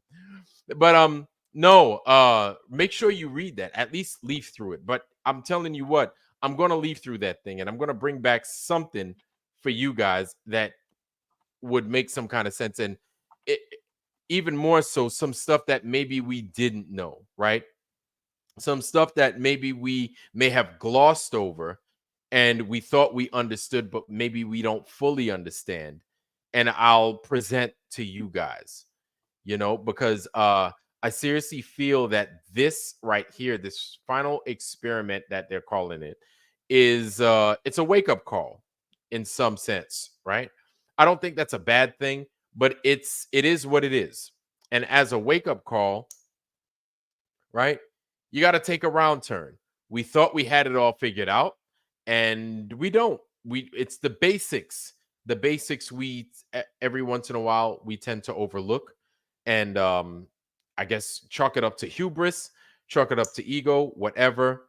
The fact is it was highly overlooked, and so it just needs a little bit more a few more eyes on it, a little bit more attention than we normally gave to it. And ain't nothing wrong with that, man. Ain't nothing wrong with it. Every once in a while we get burnt. It's okay, but you learn. I'm new in this community. I'm sure many of you are, and we're new to a life experience like this, but we can't trust like people like mainstream media to do us right and to do us solid. So we have to totally take care of ourselves, and we have to be watching each other's back. Even if we think somebody might know something, it's okay. Look over the publications again. All right, let me stop fucking flapping my gums, man. Let's get back to this damn episode right here, dog. Flat Earth community develop, and maybe look for the little chinks in our armor, man. You know, the weaknesses, and just kind of let us develop our own lore, our own model, you know, our own dogma and orthodoxy. Let everybody become emotionally invested, and then pull the trigger on one of the gotchas. It's not hard, man. We don't have access to the resources, the time, the energy, the finances that these big governments, these big multinational corporations and organizations have, these secret brotherhoods, these secret societies, you know, mystery schools. We're talking about power brokers, big time. That's not any of us here trying to speak truth. And here's another thing. He mentioned something. Z mentioned something that I want a lot of you guys to know, right? They had a lot of societies back in the day. Somebody was always part of some society back in the day. I'm part of a society actually. Now, and it's 2024. Like, I didn't even know those things existed until I came upon it inside of the Library of Congress, and it involves maps and geology, right? Uh, and what's crazy is that they were prevalent back in the day, and this is something that ladies and men did, right? They were part of clubs. Many of them were part of society. Lord knows how much lore and information that they kept to themselves, that they knew about certain places, that these societies was like, shh, only we're going to keep this in house. This is what we know about the old world. And what I mean by the old world is the world that we thought we knew, but we totally know nothing about. A lot of people call it Tartaria. A lot of people call it mud flood stuff, right? But think about the information that these people went to the grave with, that they knew in these societies. So he brings up a really good point and something that maybe needs a little bit more investigation. Anyway, stop running my gums, man. Let's continue.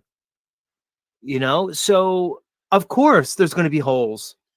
Now, here's my question, Notch, is how much responsibility do we place on the flat earth gatekeepers, these modern day flat earth gatekeepers, for leading us into this position? For instance, as I and Nachiketa are about to prove in a few minutes, the 24-hour sun was admitted to and recognized by the flat earth community 120 years ago. It's in writing. You can't deny it. So again, the question is, how much responsibility, onus, and blame should we place on the flat earth gatekeepers for ignoring this, and even more egregious, Notch, actively claiming a positive claim to the entire community for years and years and years that there is no 24-hour sun? That goes for Dubé, that goes for Weiss, that goes for Jaron, that goes for all the Globebusters crew, that goes for Witsit, and down the line. How much? Because here's my thing. This is in the fundamental text that we all in this modern era base our knowledge base on, our information on. They somehow missed it or didn't believe it, but then led this narrative and brought us to this place here that now here we are 120 years later having to have the same conversation. Because of this idea that they thought, or they still think, circling the 24-hour sun is not possible down in Antarctica. The final experiment thing has been brought to us, and lots of money and lots of attention is on this now. And the fact that there are quote unquote innocent individuals, and I would kind of consider like Lisbeth, kind of an innocent bystander who just want to know the truth, who is a younger, truth seeker, and maybe she is not wholly familiar with these type of argumentations that we are, getting into, and then now most likely, very highly likely, that she's going to be made a patsy out of. Regarding this whole experiment, and then Jaron will have to take responsibility, and also Austin will have to take responsibility for leading such an individual down to Antarctica to quote unquote be an eyewitness to the truth of the. I'll tell y'all what, man. It's I'll be maybe. And maybe your I'm sound wrong. is. Can you hear me? Oh, that's better. Yeah. I apologize. Maybe I'm wrong, but I honestly don't think that those guys are going to take any responsibility. I don't. I really don't think so. I don't think so. I think they're going to look to. Maybe I'm wrong. Maybe I'm wrong. Maybe I'm wrong. And if I'm wrong, I'll eat my shoes. Okay, I won't really do that, but uh, I don't see them really taking responsibility if they're wrong. I don't see that happening. Or if they lead somebody astray. Mm-mm. I don't see it. I see excuses. I see a bunch of excuses. Can't fucking stand excuses. Are they talking about the young girl who's a flat earther who they chose to go along the? I don't. I think so. They mentioned some flat earther. I didn't know if that was her or not. It might be. Well, I don't know. I'm not sure which one it was, but Lisbeth. Duffy was kind of like doing these interviews of these flat earthers, and Yes, there was and then one, he there was said, one girl who was a gorgeous girl, like really hot, and I you knew, saw you know what? Duffy just lit up, and I'm like, he's gonna pick her for sure. That's what I said. I said, And I you know wonder if what, it's man? her. I looked, and she was this hot girl. She had like long black hair. Real sweetheart too. Like Yeah, seemed like a I really nice said, girl. like, I looked at all those girls. I was like, I bet you she's gonna win. And then you saw the music. Man, that music was over there bumping. It was like, you know, the music And you was know over there what? playing and shit. There was musical chairs. You saw dudes disappearing, and I was like, watch that damn woman be the last one. And she was like, oh my God. I said, and Duffy was like, congratulations, you won. Aren't you excited? Yeah. And I'll tell Totally. you what, the flat earth is coming up at the end of its lifetime, blah, blah, blah, blah, blah, blah, blah. And I was like, oh, look at this motherfucker. I said, this motherfucker is slick. He got the finest girl out the crew. He's like, hey, and guess what? You get to room with me. I don't even think Will Duffy's going, but it's like this motherfucker's so slick. Like you didn't see that coming. Yeah. Could you imagine like when because this is pretty much a reality TV show, and it's going to be on Netflix. Can you imagine all those creepy, slimy dudes? They're all going to be all over, like they're going to be cracking onto her so hard, like Fight the Flat Earth and Simon Dan and all these guys. Yep. It'll be cringe. Oh yeah, I know it's going to be so embarrassing. It's going to be, and then it's going to be embarrassing. It's going to be embarrassing, and then it's going to I give think there was some Maria crazy said, results. Go ahead. Maria said there was another pretty girl in the competition. Yeah, I think there was a couple of very attractive girls. So I thought it must have been one of them that he picked. They're gonna put them attractive girls around them damn straight. Revenge of the Nerds looking ass motherfuckers. I ain't saying I ain't no nerd, because I'm a nerd too, goddammit. But I'm like, man, they're gonna put them around all them motherfuckers. Oh, Lord have mercy. Okay. It's a standard reality show playbook that's got to have different types of characters. There's going to be at least one really pretty girl. They're going to have nerds. They're going to have a cool guy. I don't know who the cool guy is going to be. Yeah. And so they're going to have people from all walks of life. So I wonder if Brenda's going to be there. Yeah. Right. So it would be perfect. Brenda would be like, hey guys. Brenda be over there chilling. Brenda probably in this motherfucker right now. Lord knows. Brenda be like, I got my ticket, y'all. Be like, Brenda, man, how the fuck you get in here, man? Shit. How they give you a ticket? Well, because the globe earth is what it is, man. Oh boy, I'm probably gonna get in so much trouble. Oh well. Brenda being that motherfucker. Look at them. And I'm not making fun of Brenda, but I'm just saying, like, I could see them like kind of turning it into a reality show. You know what I'm saying? And then just bringing all walks of life in there. Luke shut the fuck up quick.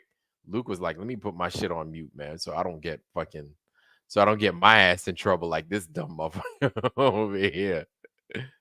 Yeah, Luke put that down. Look at that big ass X going through his thing, man. Luke quieted up his mic real fast, boy. Look at that. He don't want none of that smoke. It's all good, though. It's all good. You could come out now and play, Luke. I'm gonna stop saying that craziness, bro. You good, man. The coast is clear, I promise. Luke, man, you dropping a deuce or something, man? What's going on? No, I'm good. No, oh, okay. Good. Yeah. Just messaging the chat. Okay. Yeah, man. So I could see them doing just like on a normal reality show. Just all walks of life, man. All walks of life. But it is what it is, man. They're gonna come up with the results, whatever. Let's go back to the video. One thing, just quickly, someone in the chat also mentioned that they hadn't seen this concept about a 24-hour sun in Antarctica in the mainstream, Never. and it's No. not something I'd really heard of. Like if you're in believer of the ball, then it should be 24-hour sun, just like the North Pole has. Right. South Pole should be just the same, but it's not something that's really ever been talked about. Yeah. And if there is, you think with all these researchers and whatever that go down there that there's legit video of it. But I think it's for them, it's their ace in the card it's their ace in the pack that they've had for a while. They'll say they're going to have this experiment and it's going to prove once and for all that it's either a globe or it's flat. If it's a 24-hour sun, it's a globe. If there's no 24-hour sun, it's flat. But they've had it. What I'm thinking, and this is what Z is getting to, he's saying, yeah, it's definitely a 24-hour sun. I'm saying, well, it's looking likely, because then that's them going, see, we got ya. Exactly. So Exactly. it's like they've had it up their sleeve. Exactly. And there's but this is the alternative to all that. There is no that. So they're giving you're going either east or west. There's no northwest or northeast or any other option. And so the layperson is going to see that and be like, well, apparently it's a ball. I always thought it was a ball in the first place. This just proves that the ball model is real. Yeah, totally. Absolutely. And what Alan made an interesting point in the chat. It says, what happens in Antarctica stays in Antarctica. Now that's pretty funny, but it might be true, because if you're someone who goes and works in Antarctica, you've got some sort of security clearance. Yeah, you got part of what you say is, don't you be filming this 24-hour sun. That you have to sign this, that you don't take any videos, and so I would imagine internet that could is explain. not. Yeah, I would imagine internet or a lot of these things are monitored, right? Any electronic device you have is heavily scrutinized and monitored. So if you out there recording some shit, doing any of that craziness, man, they got they got you dead to rights. I could see them screening a lot of your stuff, and this is stuff that goes on. I know when you go to places like Diego Garcia, y'all. One of the things that's not allowed. So Diego Garcia is an island in the Indian Ocean, and it's like a military outfit, a U.S. Navy outfit is over there, and I believe the British might be there as well. But Diego Garcia, I know that going into Diego Garcia, you cannot have like some swag. All right. You can't have dirty movies. You definitely can't have dirty magazines. And shit, people don't even read books no more. Ain't nobody reading Penthouse or nothing like that, or Hustlers. But you cannot have dirty magazines. You cannot have these things, because if you're caught, I think they're going to kick you out of the country. So I've heard stories, and I've been to Diego Garcia a few times myself, but I heard stories of people getting their computers checked, getting their hard drives checked, getting their bags checked for fucking like dirty books. You know what I'm saying? So this is just Diego Garcia. And this is a place that everybody damn near had. And they had a dummy like me go to Diego Garcia a few times. So this is a place that's like accessible to the rest of the world. You understand what I'm saying? Can you imagine a place like Antarctica that's not really accessible to everybody else because of the heavy security parameters that they have set up around there?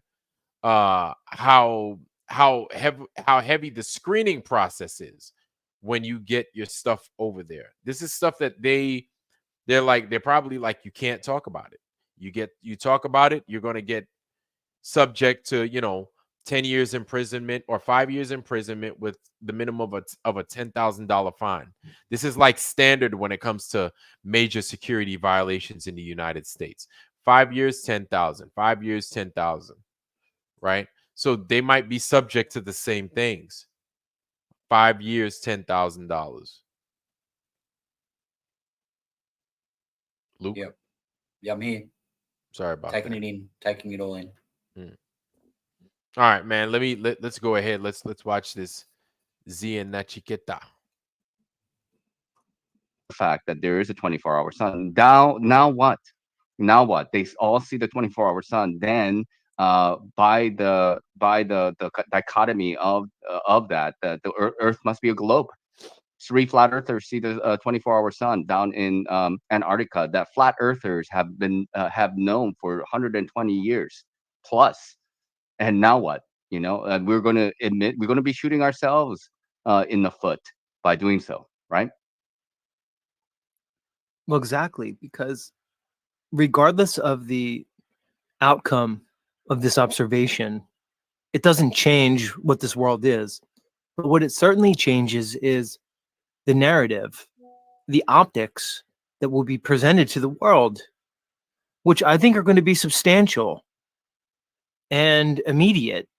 And I think it's going to grow and swell into something really big in the media at some point after this, because this is their big opportunity for their got ya. And it's a great media opportunity to put us all crazy conspiracy theorists, flat earthers in our place. And the anti-flat earthers, they're going to be who they are. Like whether you're FTFE or McKeegan or Simon, we know they're a known commodity. Notch. We get what they are. Yeah. Yeah. The real issue is the wolves in sheep's clothing, Right. that are Right. that are supposedly accepted into our community and are really, counted as the so-called leaders. And again, the apologists for these people, the ones that count themselves in that group, because a lot of people are watching this play out, but they're perfectly happy to sit on the sidelines. They don't want to make their voice known. They want to be non-committal. They want to walk the fence. Fine. But here's the thing. If you're a so-called leader of this community, you want the shekels, you want the donations, you want the listeners, you want the clout, you want the interviews, but yet you're going to sit back and let one of our most prominent members literally sell out the entire community. And at the same time, gaslight all of us as if we're the ones being the big meanies to Jared. When before I even opened my mouth, I'll speak for myself, Jaron was already basically insulting, denigrating, and down-talking this entire community, telling us we're all idiots if we're flat earthers after the 24-hour sun.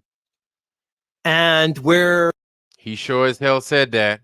I don't know if you guys recall, but boy, he sure as hell said that. Thoughts, anybody? Because What did he say exactly?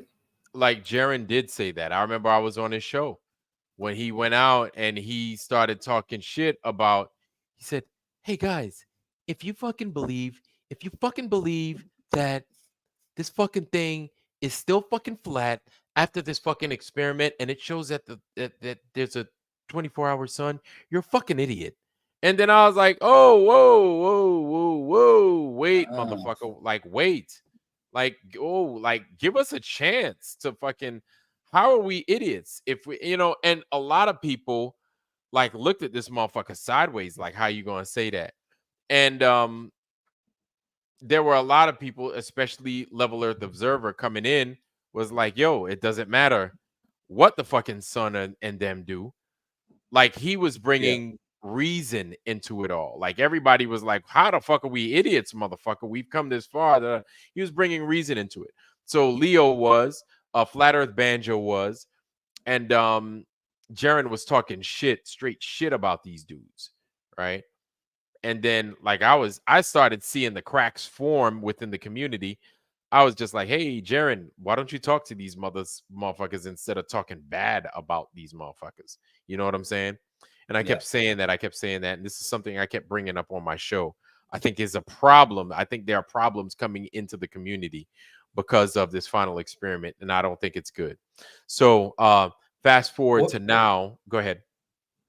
Yeah, no, keep going. Finish your thought. So fast forward to now, and this is where we're at with the whole thing, right?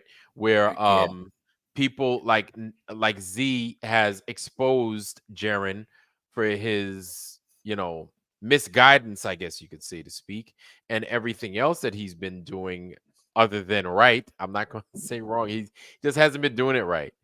And it's a problem. It's a big problem. It's just a big problem because of what he was saying, and it was like that right there should have let everybody know how far he was going to fucking take this, or the direction he was going to take it, because it was very fishy for him to just go high and right like that. You understand what I'm saying? Yeah, yeah. I saw him. I saw him moving through stages. The 3 stages I saw, and this is a lot of the coverage that Z was doing and putting together the big. It was like 2 hours of Jaren, and it started off with if there's a 24-hour sun down there, then that disproves this model. Then it went to if there's a 24-hour sun, disproves flat Earth. Then it went to people were saying to him, well, you've done your own experiments and it proved, like a laser across a lake or across the water. And Jaren starts going, yeah, but what about refraction? Oh my, it sounded he just started, like a glober. Yeah. So he went from, well, if this happens, then that. But I really don't think there's going to be a 24-hour sun. We're just not going to see it. So while we're having this conversation, he went from that to passionately debunking, trying to debunk flat Earth. Like he was into it. Like it meant something. God. Bro, I'm sorry, I can't watch Jaren. Like, I don't. Ever since this nonsense has been starting to erupt the way it has been, I have lost taste, and I've lost a desire to watch his material. I just have. I'm indifferent when it comes to him, and when it comes to his channel, and when it comes to whatever he posts. No matter how interesting it seems, the motherfucker could have Santa Claus, and Santa Claus could have a chainsaw in his hand, chopping down redwood trees and looking totally insane. I still wouldn't watch it. By the way, redwood trees are huge, and they're like some of the older trees. They're huge. But yeah, I still wouldn't watch it. That's what Joyce is saying there. I that's exactly right. Let's see. The vibes that Jaren is giving off, like they know he knows the result. So he's getting his position ready. So he can go, I told you, I've been saying that all along.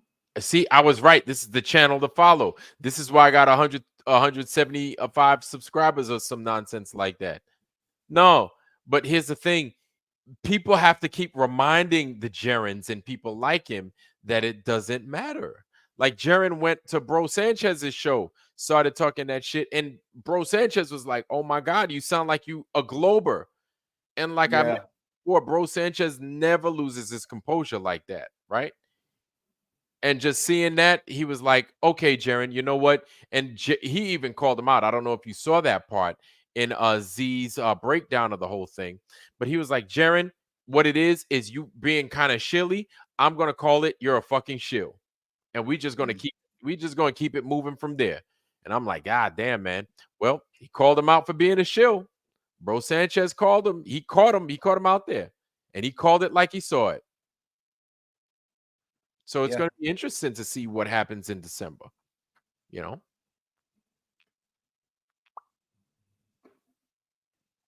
Let's go back to this. Let's go back to this production over here. Religious dogmatists. And he did a 5-hour video saying how we're going to read people who call themselves Zetetics admitting to the 24-hour sun. Nobody hid from this. Jen, you didn't know this? He apparently didn't know it. He's very surprised about this 24-hour sun, except the flat earth community has known this for over 100 years. Jaren didn't know it.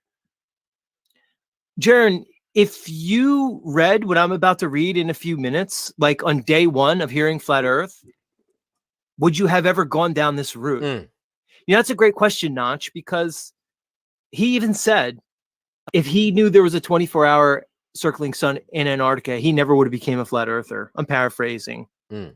But I'm wondering if that's true because, Jaron, I'm about to read one of the most foundational and popular FE books from antiquity that clearly addresses the 24-hour sun issue.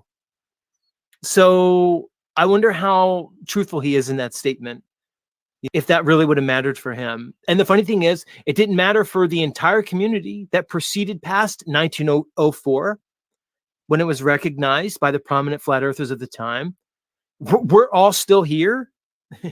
You know, all the flat earthers from 1904 up until now, which is 120 years ago, we're all here when our primary literature admits to the 24-hour sun in Antarctica.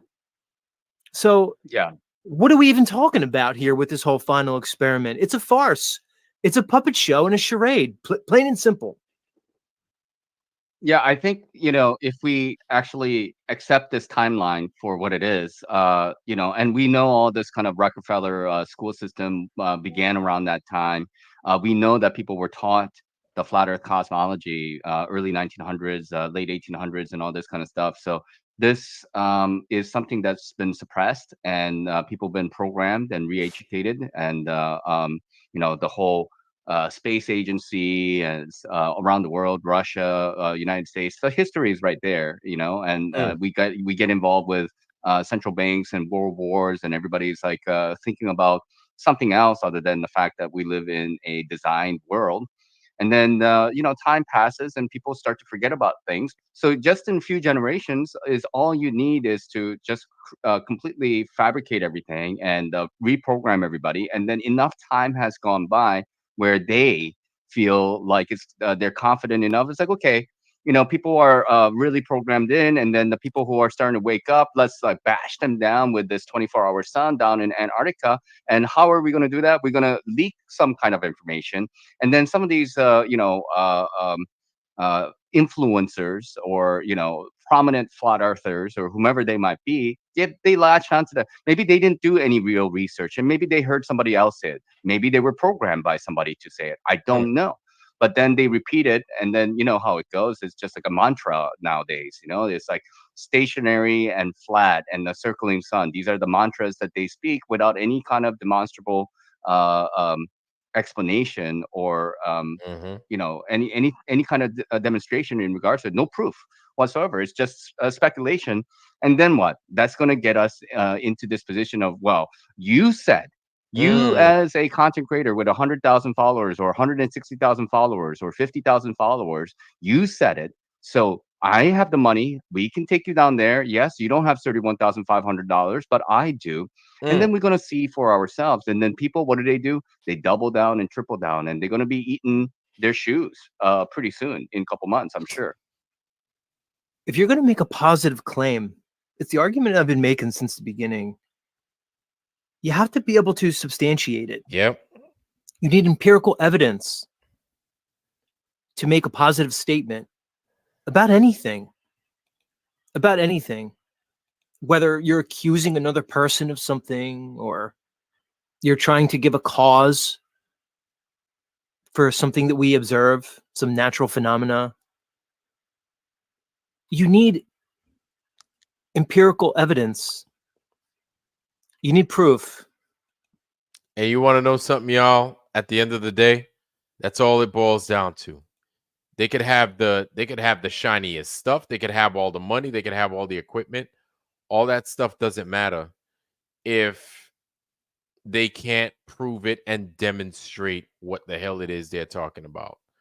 That's what sets us apart from the globe people. That's what we need to take pride in. That sets us apart from the globe people every single time. Because if we can't demonstrate what it is we're talking about, we're just as shitty and we're just as guilty and liarsome. I know that ain't a word, but y'all know what the hell I'm talking about. As the globe people, we're just as bad. And so if we believed that it was one way and it's wrong, I know I'm going to take it on the chin. I'm like, fuck it, man. I know I fucked up. You know what I'm saying? I ain't got no problem admitting to it. because my thing is how do I get better from here to make sure I don't make the same fucking mistake, because that's a big mistake to be making, because it's a lot of people that ain't waking up to what the truth is based off of a fucked up experiment, something they're calling an experiment. Even the name is used to deceive people, even in the name. But here's the thing, man, they're getting done what they want to get done, and it is the deceit en masse of a people, and that right there is so effective in achieving their goals, and they keep a lot of those people asleep. Yep. Let's continue. When you claim something, and maybe it's a sign of the times, Notch, where people are very comfortable making claims that they can't support. And maybe that's one of the modern day downfalls. That's one of the tragedies of these times that we live in, is this really lack of honor and lack of integrity and really morality. So to claim something, you should be able to support it. And unfortunately, we're finding more and more that people don't live up to that standard, whether they can't, whether that's just, I don't know, the new convention somehow. It's very weird. We in this, again, quote unquote, community have developed our own dogma, our own orthodoxy and tradition. And I think it's time to kind of take some steps back from that. And for me, at least, that's what this final experiment has taught me, is that it's really about the basics. And this information goes beyond any person or people that we could point to. It's not about them. We can talk endlessly on Duffy, man. I don't know how much I want to go in on Duffy, because what's the point, dude? Like I said, Duffy's going to do what Duffy does, just like McKeegan and Simon and all these people. They're going to be who they are. They don't really concern me. I don't need to spend my energy having any type of feelings towards Duffy. I already got what I needed out of him. My energy's on the ones who we have amongst us in our camp. And I think for me, that's going to be the most important thing moving forward, is how they behave. And again, how their apologists behave. Because frankly, I'm tired of being gaslit by these prominent members of the community regarding Jaren. I'm tired of people overlooking Jaren and claiming him to be the victim. Because the reality is, they're only clout chasing Jaren. They're only worried about themselves. And they lack all degree of integrity and honor at this point. And I don't know about you, Notch, but there are certain people in my eyes that I have lost a tremendous amount of respect for, at least. And I don't know if there's any way back from that.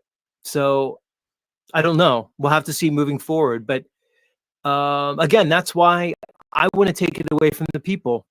I want to stick on the information, because I'm realizing more and more, none of you prominent flat earthers, I don't care how many, you have brought nothing new to the table.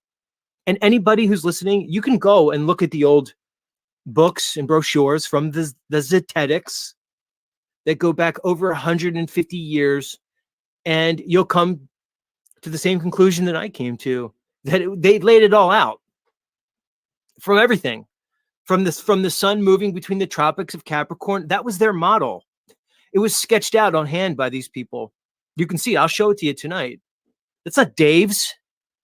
That's not Mark's. It's not Math Powerlands. It's nobody. This was done years ago, well over a century. You guys are all clowns.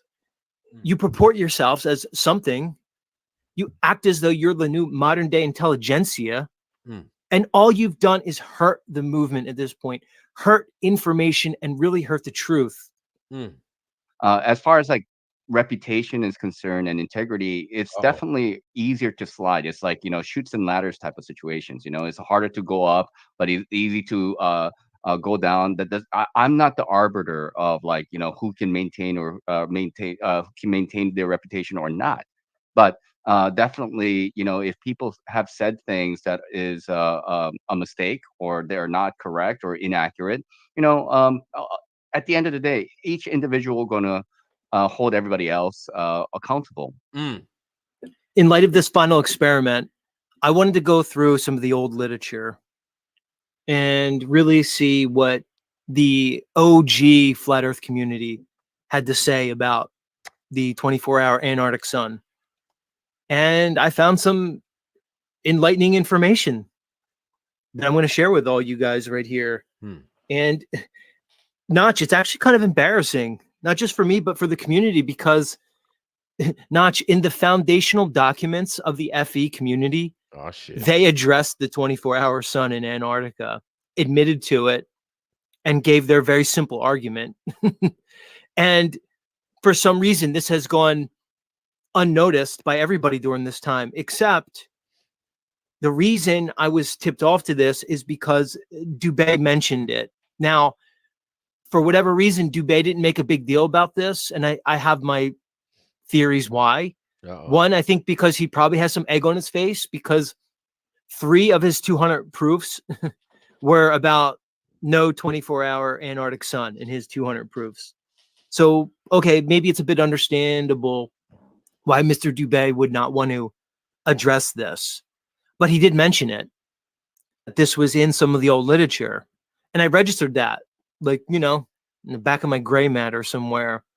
So when I was going through some of this literature last night, I wasn't specifically looking for his reference, but I think I found it. This book's titled Zetetic Astronomy.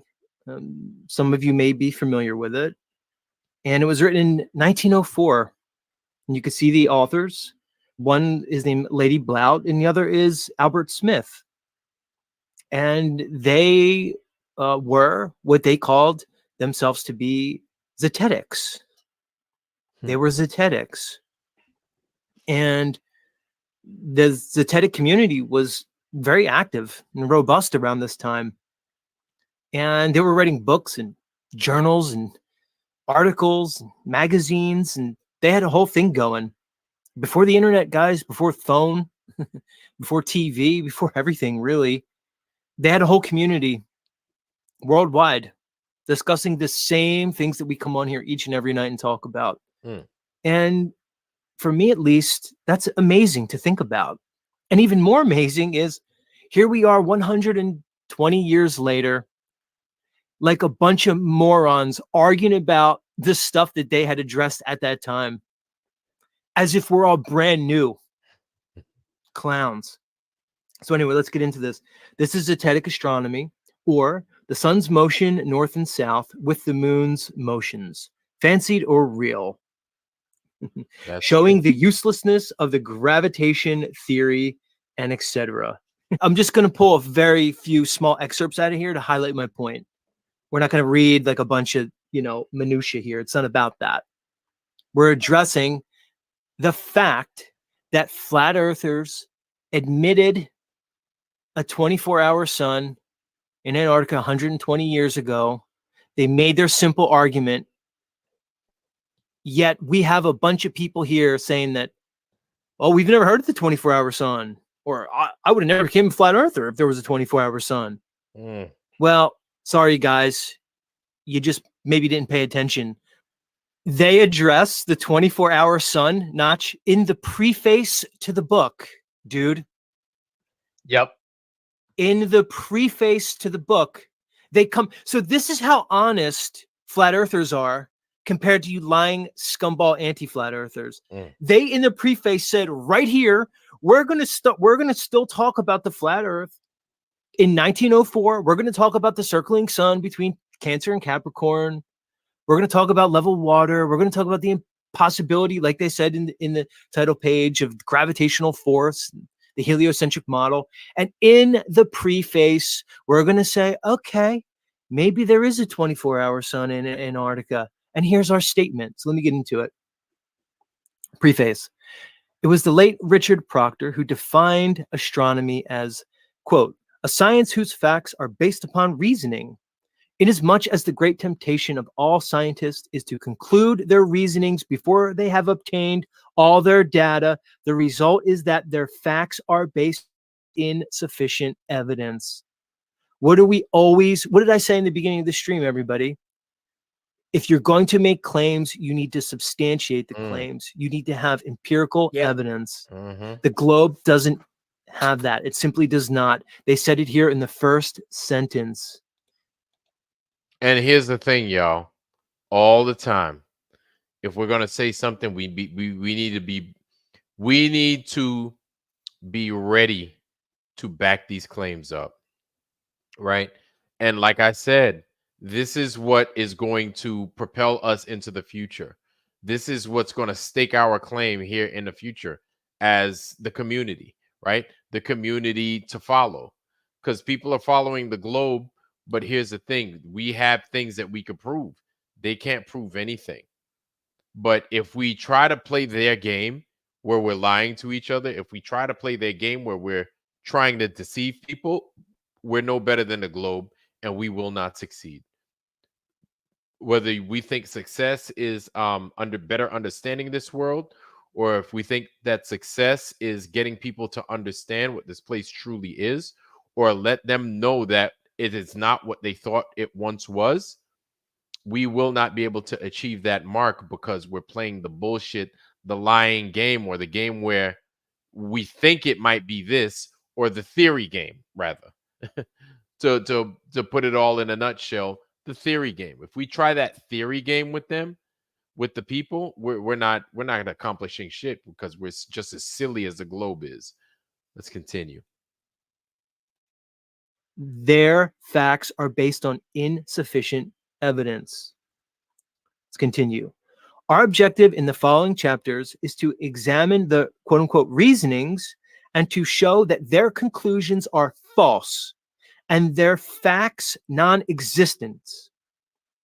While, as aesthetics, we are not called upon to explain phenomena or construct hypothetical astronomical systems, it is our duty to show how far popular hypotheses fail, because the popular theory is made the basis of attacks upon the cosmogony of the Bible. So obviously they were referencing biblical cosmology here. And think about the importance, the magnitude of what they just said there.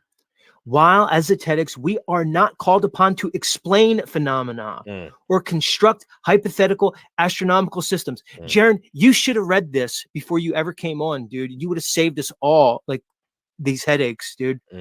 Because what did all you flat earth gatekeepers do from day one? You did the complete opposite of zetetic.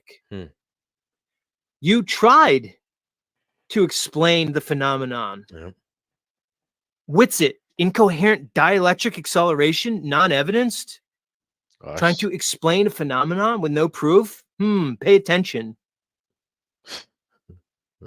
Or construct hypothetical astronomical systems. Oh, a sun that circles, that has no other options?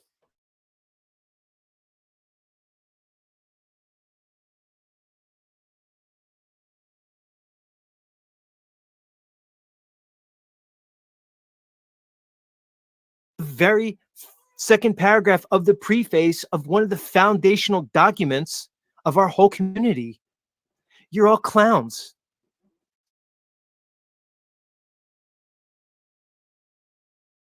Our fellow Zetetics as an honest attempt to explain celestial phenomena, especially in the South, which have not yet been explained on Zetetic lines. Right there in the preface, they bring up the celestial phenomena of the South, and they say it has not yet to be explained on Zetetic lines. So how dare you, Will Duffy, come with your so-called final experiment when it was done 120 years ago and think that you're something? And even more so, how dare the entire community go along with it and fall into this false binary trap that was already addressed by these originators, these Zetetics.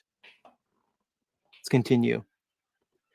But while admitting known facts connected with celestial phenomena, we cannot see that one single fact in this direction has tended to throw any discredit on our basal fact. The surface of all standing water is level or horizontal, and thus we undeniably prove that the earth is not a globe nor a luminous star in the heavens. Wow, Notch, that sounds a lot like the argument that you and I have been making. It's the argument I made to Jaron. It's the argument I saw Bro Sanchez make to Jaron. A lot of people have been making this argument to these people who are accepting the false binary. I'll read it again. But while admitting known facts connected with celestial phenomena, we cannot see that one single fact in this direction has tended to throw any discredit on our basal fact that the surface of all standing water is level. And thus we undeniably prove that the earth is not a globe nor a luminous star in the heavens.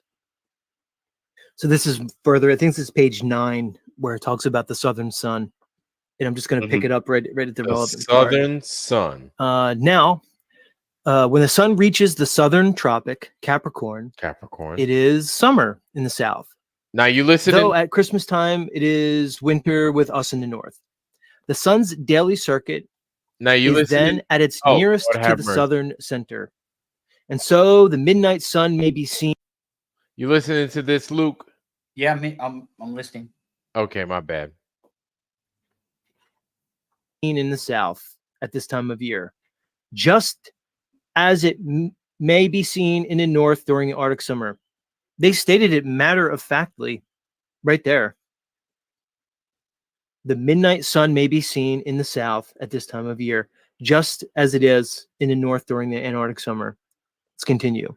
We have already shown how this is possible over a plane Earth and how it conflicts with the idea that the Earth is a sphere. And then they reference where it is. Now, Notch, our next mission is to find what they reference here, because I did not find in this book how they basically supported their claim they made just here. So I'll read it again. We have already shown how this is possible over plain Earth and how it conflicts with the idea that the Earth is a sphere. I don't know what their argument was there, so I can't speak on it. But anyway, that's not the point of this presentation tonight. It's just to show everybody that the 24-hour sun is no big deal. But we have our most prominent flat earther about to go to Antarctica saying that this is the definitive moment, that this is the mutually exclusive observation that's going to make or break the flat earth. Anyway, let me continue. That the midnight sun was seen south was reported by the late Antarctic expeditions. In fact, it was reported that the sailors played cards on deck in full sunlight at midnight about Christmas time. And then it gives you, it says, see reports in various newspaper afterwards. See also the Windsor magazine from May 1900, in which a photograph, presumably, is given of the midnight sun, taken from the ship Belgica on Christmas, 1898. So here they're referencing in one of the foundational flat Earth books that apparently the Antarctic expeditions knew about the 24-hour sun. It was well known here in the late 1800s, and there's photos of it. So let me continue. The Belgica was frozen fast in the ice from March 4th, 1898 until February 1899. So I don't know if you know that, Notch, but I learned that only in the last couple years that these big sailing vessels that were used on these expeditions, oftentimes they would get frozen in when they were either in the Arctic or the Antarctic for like a year at a time, and they would bring provision for years. And the boat would get frozen in the ice, and they would just live on the boat, and they would go out and on foot, and they would be hunkered down for a year and sometimes longer. And for anybody who's interested in a good TV show, there's a show called it was called The Terror.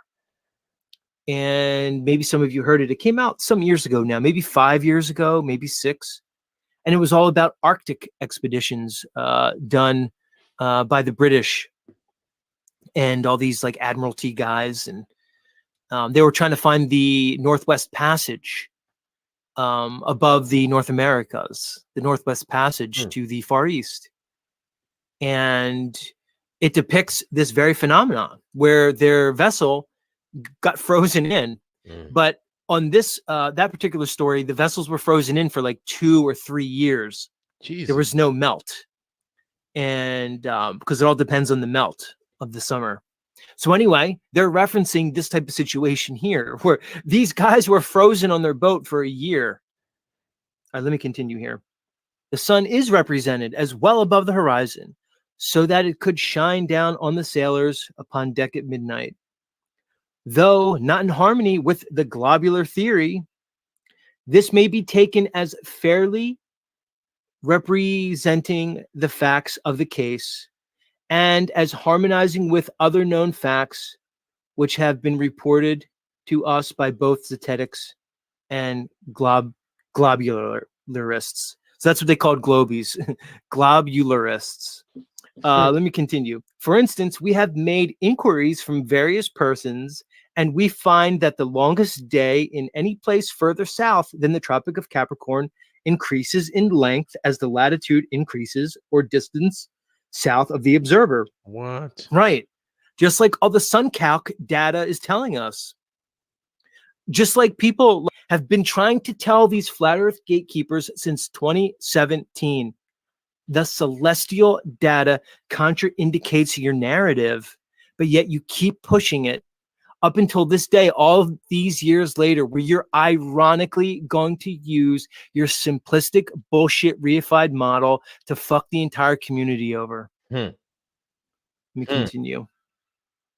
It follows, therefore, logically, that if we were to go further and further south, the longest day would keep on increasing until it filled the whole of the 24 hours. Then, of course, the midnight sun might be seen. Let me keep going. Damn. Testimony has now been given that it has been seen, and this testimony has been admitted in zetetic literature, thus proving, speaking generally, that zetetics are willing to learn and admit of known facts. They use the word admit twice in that sentence.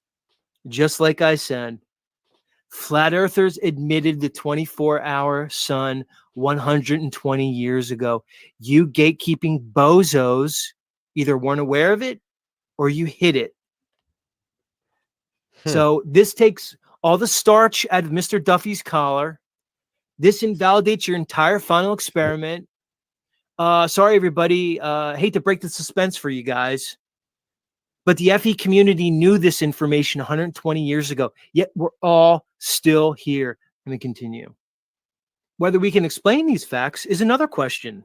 But as we have before intimated, that whatever further facts we may find, which are proved to be real facts and not fancies, we shall admit. There's that word again for the third time, admit. But while admitting them to be true, zetetics will never give up their primary fact that the surface of all still water is level. And the earth or land portion of the world, therefore a plane or series of planes. Plain and simple. Pun intended. Notch, they made the argument 20 years ago in one of the foundational books. They stated it better than I've heard anybody in our time state it. And they kept it moving. Yep. Why the big deal now? That's the question. because the time is right. Because the time is right, and most there are enough quote unquote flat earthers who bought into this circling sun, and there cannot possibly be any circling sun down in Antarctica, and they have to repeat that over and over again. Wouldn't it be better if you say, well, they've known about it for a long time, and people have talked about it, like the flat earthers, the Zetics back in the day, and then we don't know how it's working. But I'd rather be in that position about, like, people have observed it. This has been documented. Mhm. I can't explain to you how it's working, but that is something that we have to admit. Like they said, they admit to the fact that there Mhm. is circling sun, midnight sun down in Antarctica. So that's where I'm at. I'm with them. Mhm. Yeah, and look, Well, somebody could yeah, make the that's fair argument that enough. they were being duped. I mean, could these sailors have come back and lied about the 24-hour sun when there wasn't one?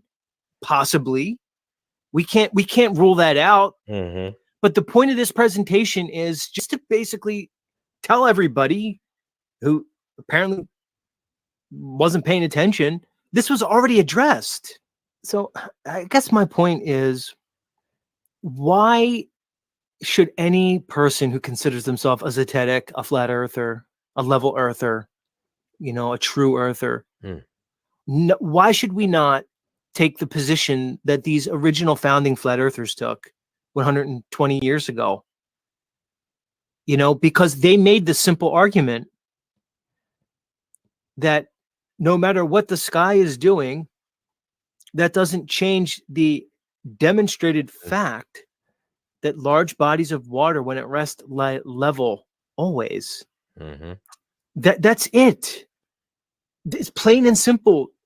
There's a multiplicity of reasons that could explain the sky. You could postulate things, you can theorize things, posit, conjecture, but you can never do more than that.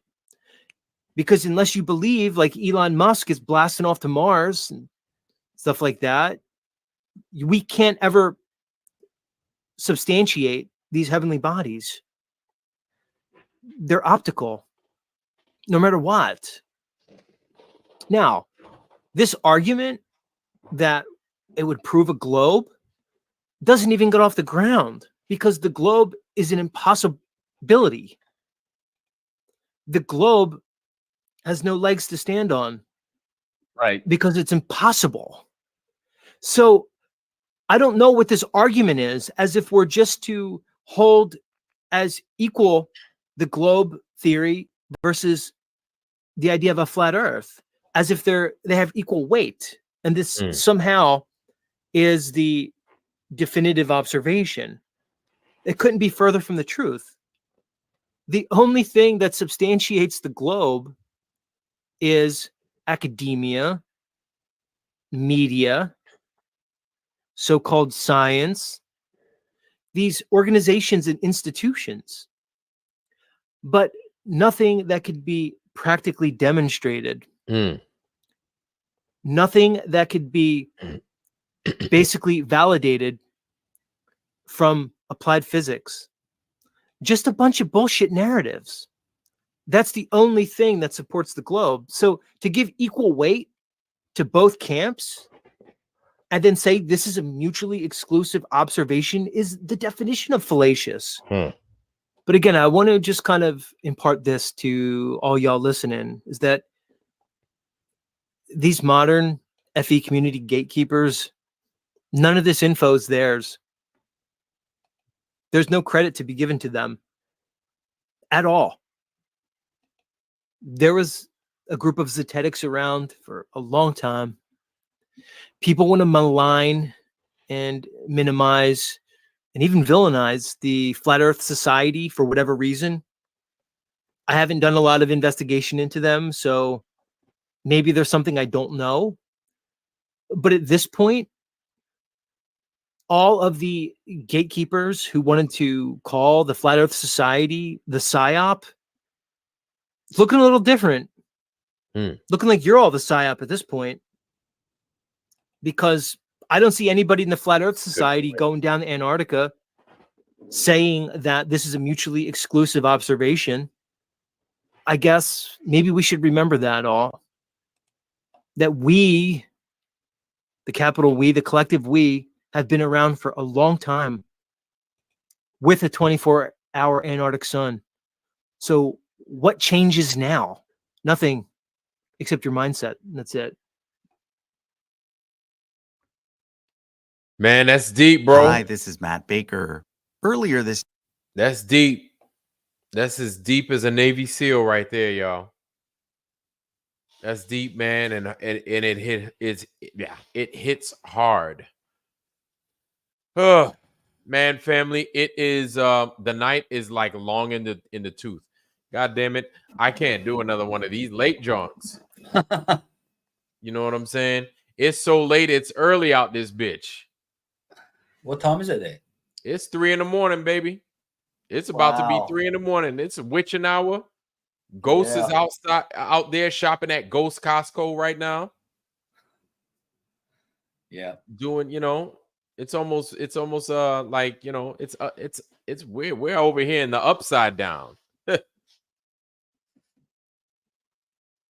Yeah, man. So I mean, again, like, I know I spoke my piece, and I was very long-winded in my explanations, but there it is. Z hit the nail right on the head, man. He hit the nail right on the head. And I think this is necessary, right? However which way this damn final observation turns out and anything else like that, what we need to take away from this whole thing is always do your due diligence.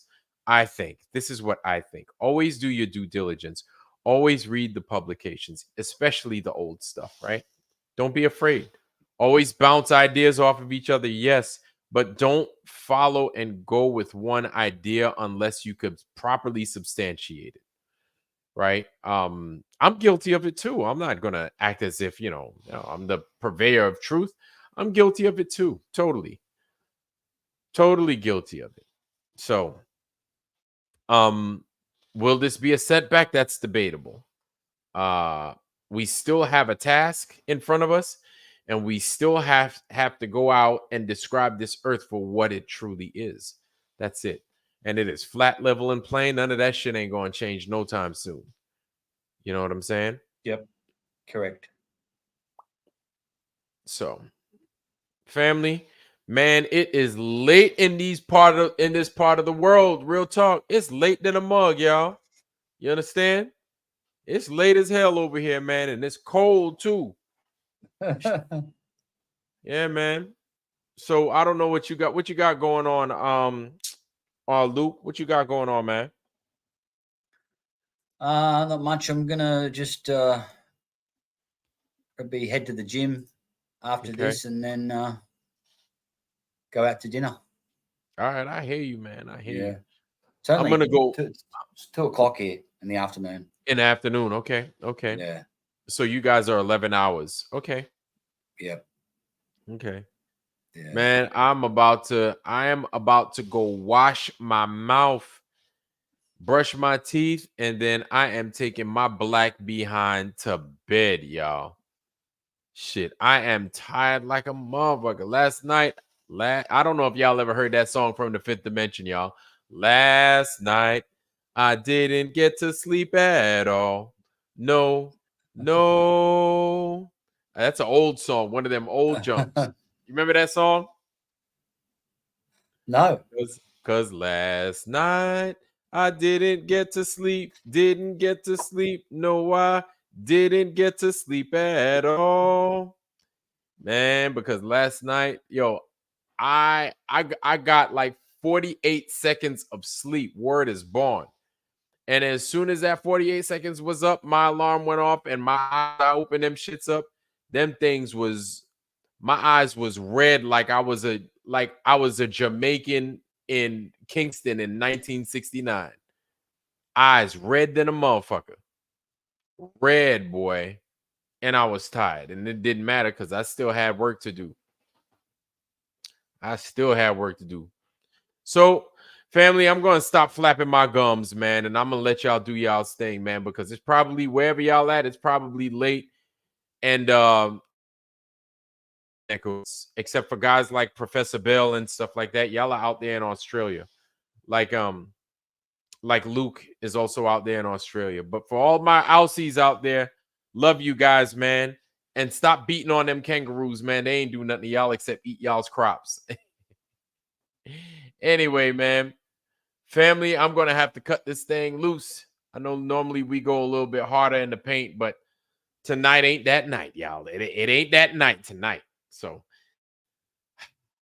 I'm going to give you my blessing still because you guys are awesome and you guys are amazing and you guys deserve it totally.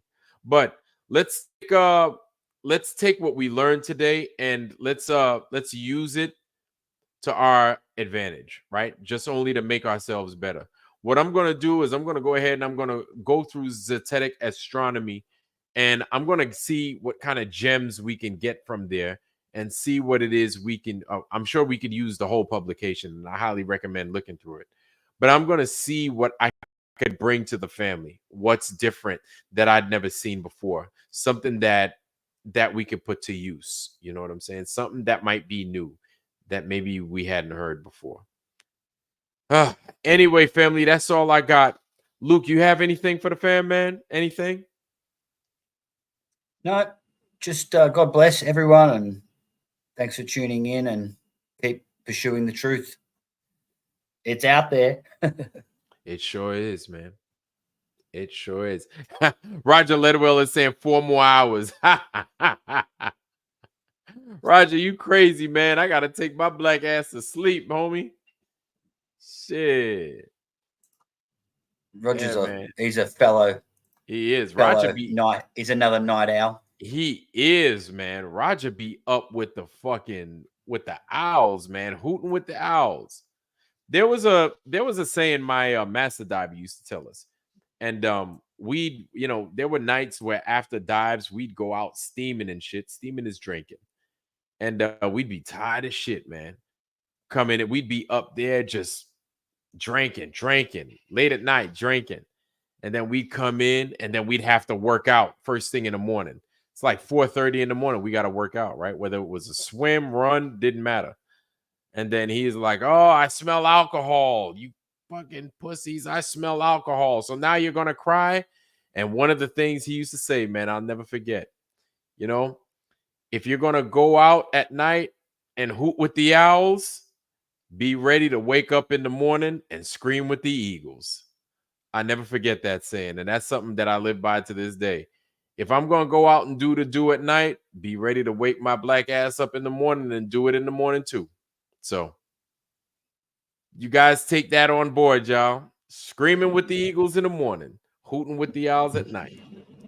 So that's all I got. Let me stop talking shit, man. Go brush my mouth. Family, I wish you guys nothing but the best. I'm going to give y'all my blessing. You guys are amazing. I wish y'all nothing but the best, family. Health, wealth, love, joy, prosperity. I thank you guys for coming tonight. Thank you for joining us on this production. And don't worry, don't feel discouraged. I don't think I see anybody feeling discouraged in here. I see nothing but good and positive people. I see nothing but encouragement in here. So we're going to get better. There may be a couple of, we slid back a little bit, but not much, man. We're going to get better. We'll be okay. We are going to be okay. And we'll bounce back from this. Okay? Health, wealth, love, joy, prosperity. Most of all, wisdom, family. And with that, I love you. I'm out. Peace. Night. Good night, family. Good night. Good night, y'all. Arrivederci. Au revoir. Don't forget to write. Hasta luego.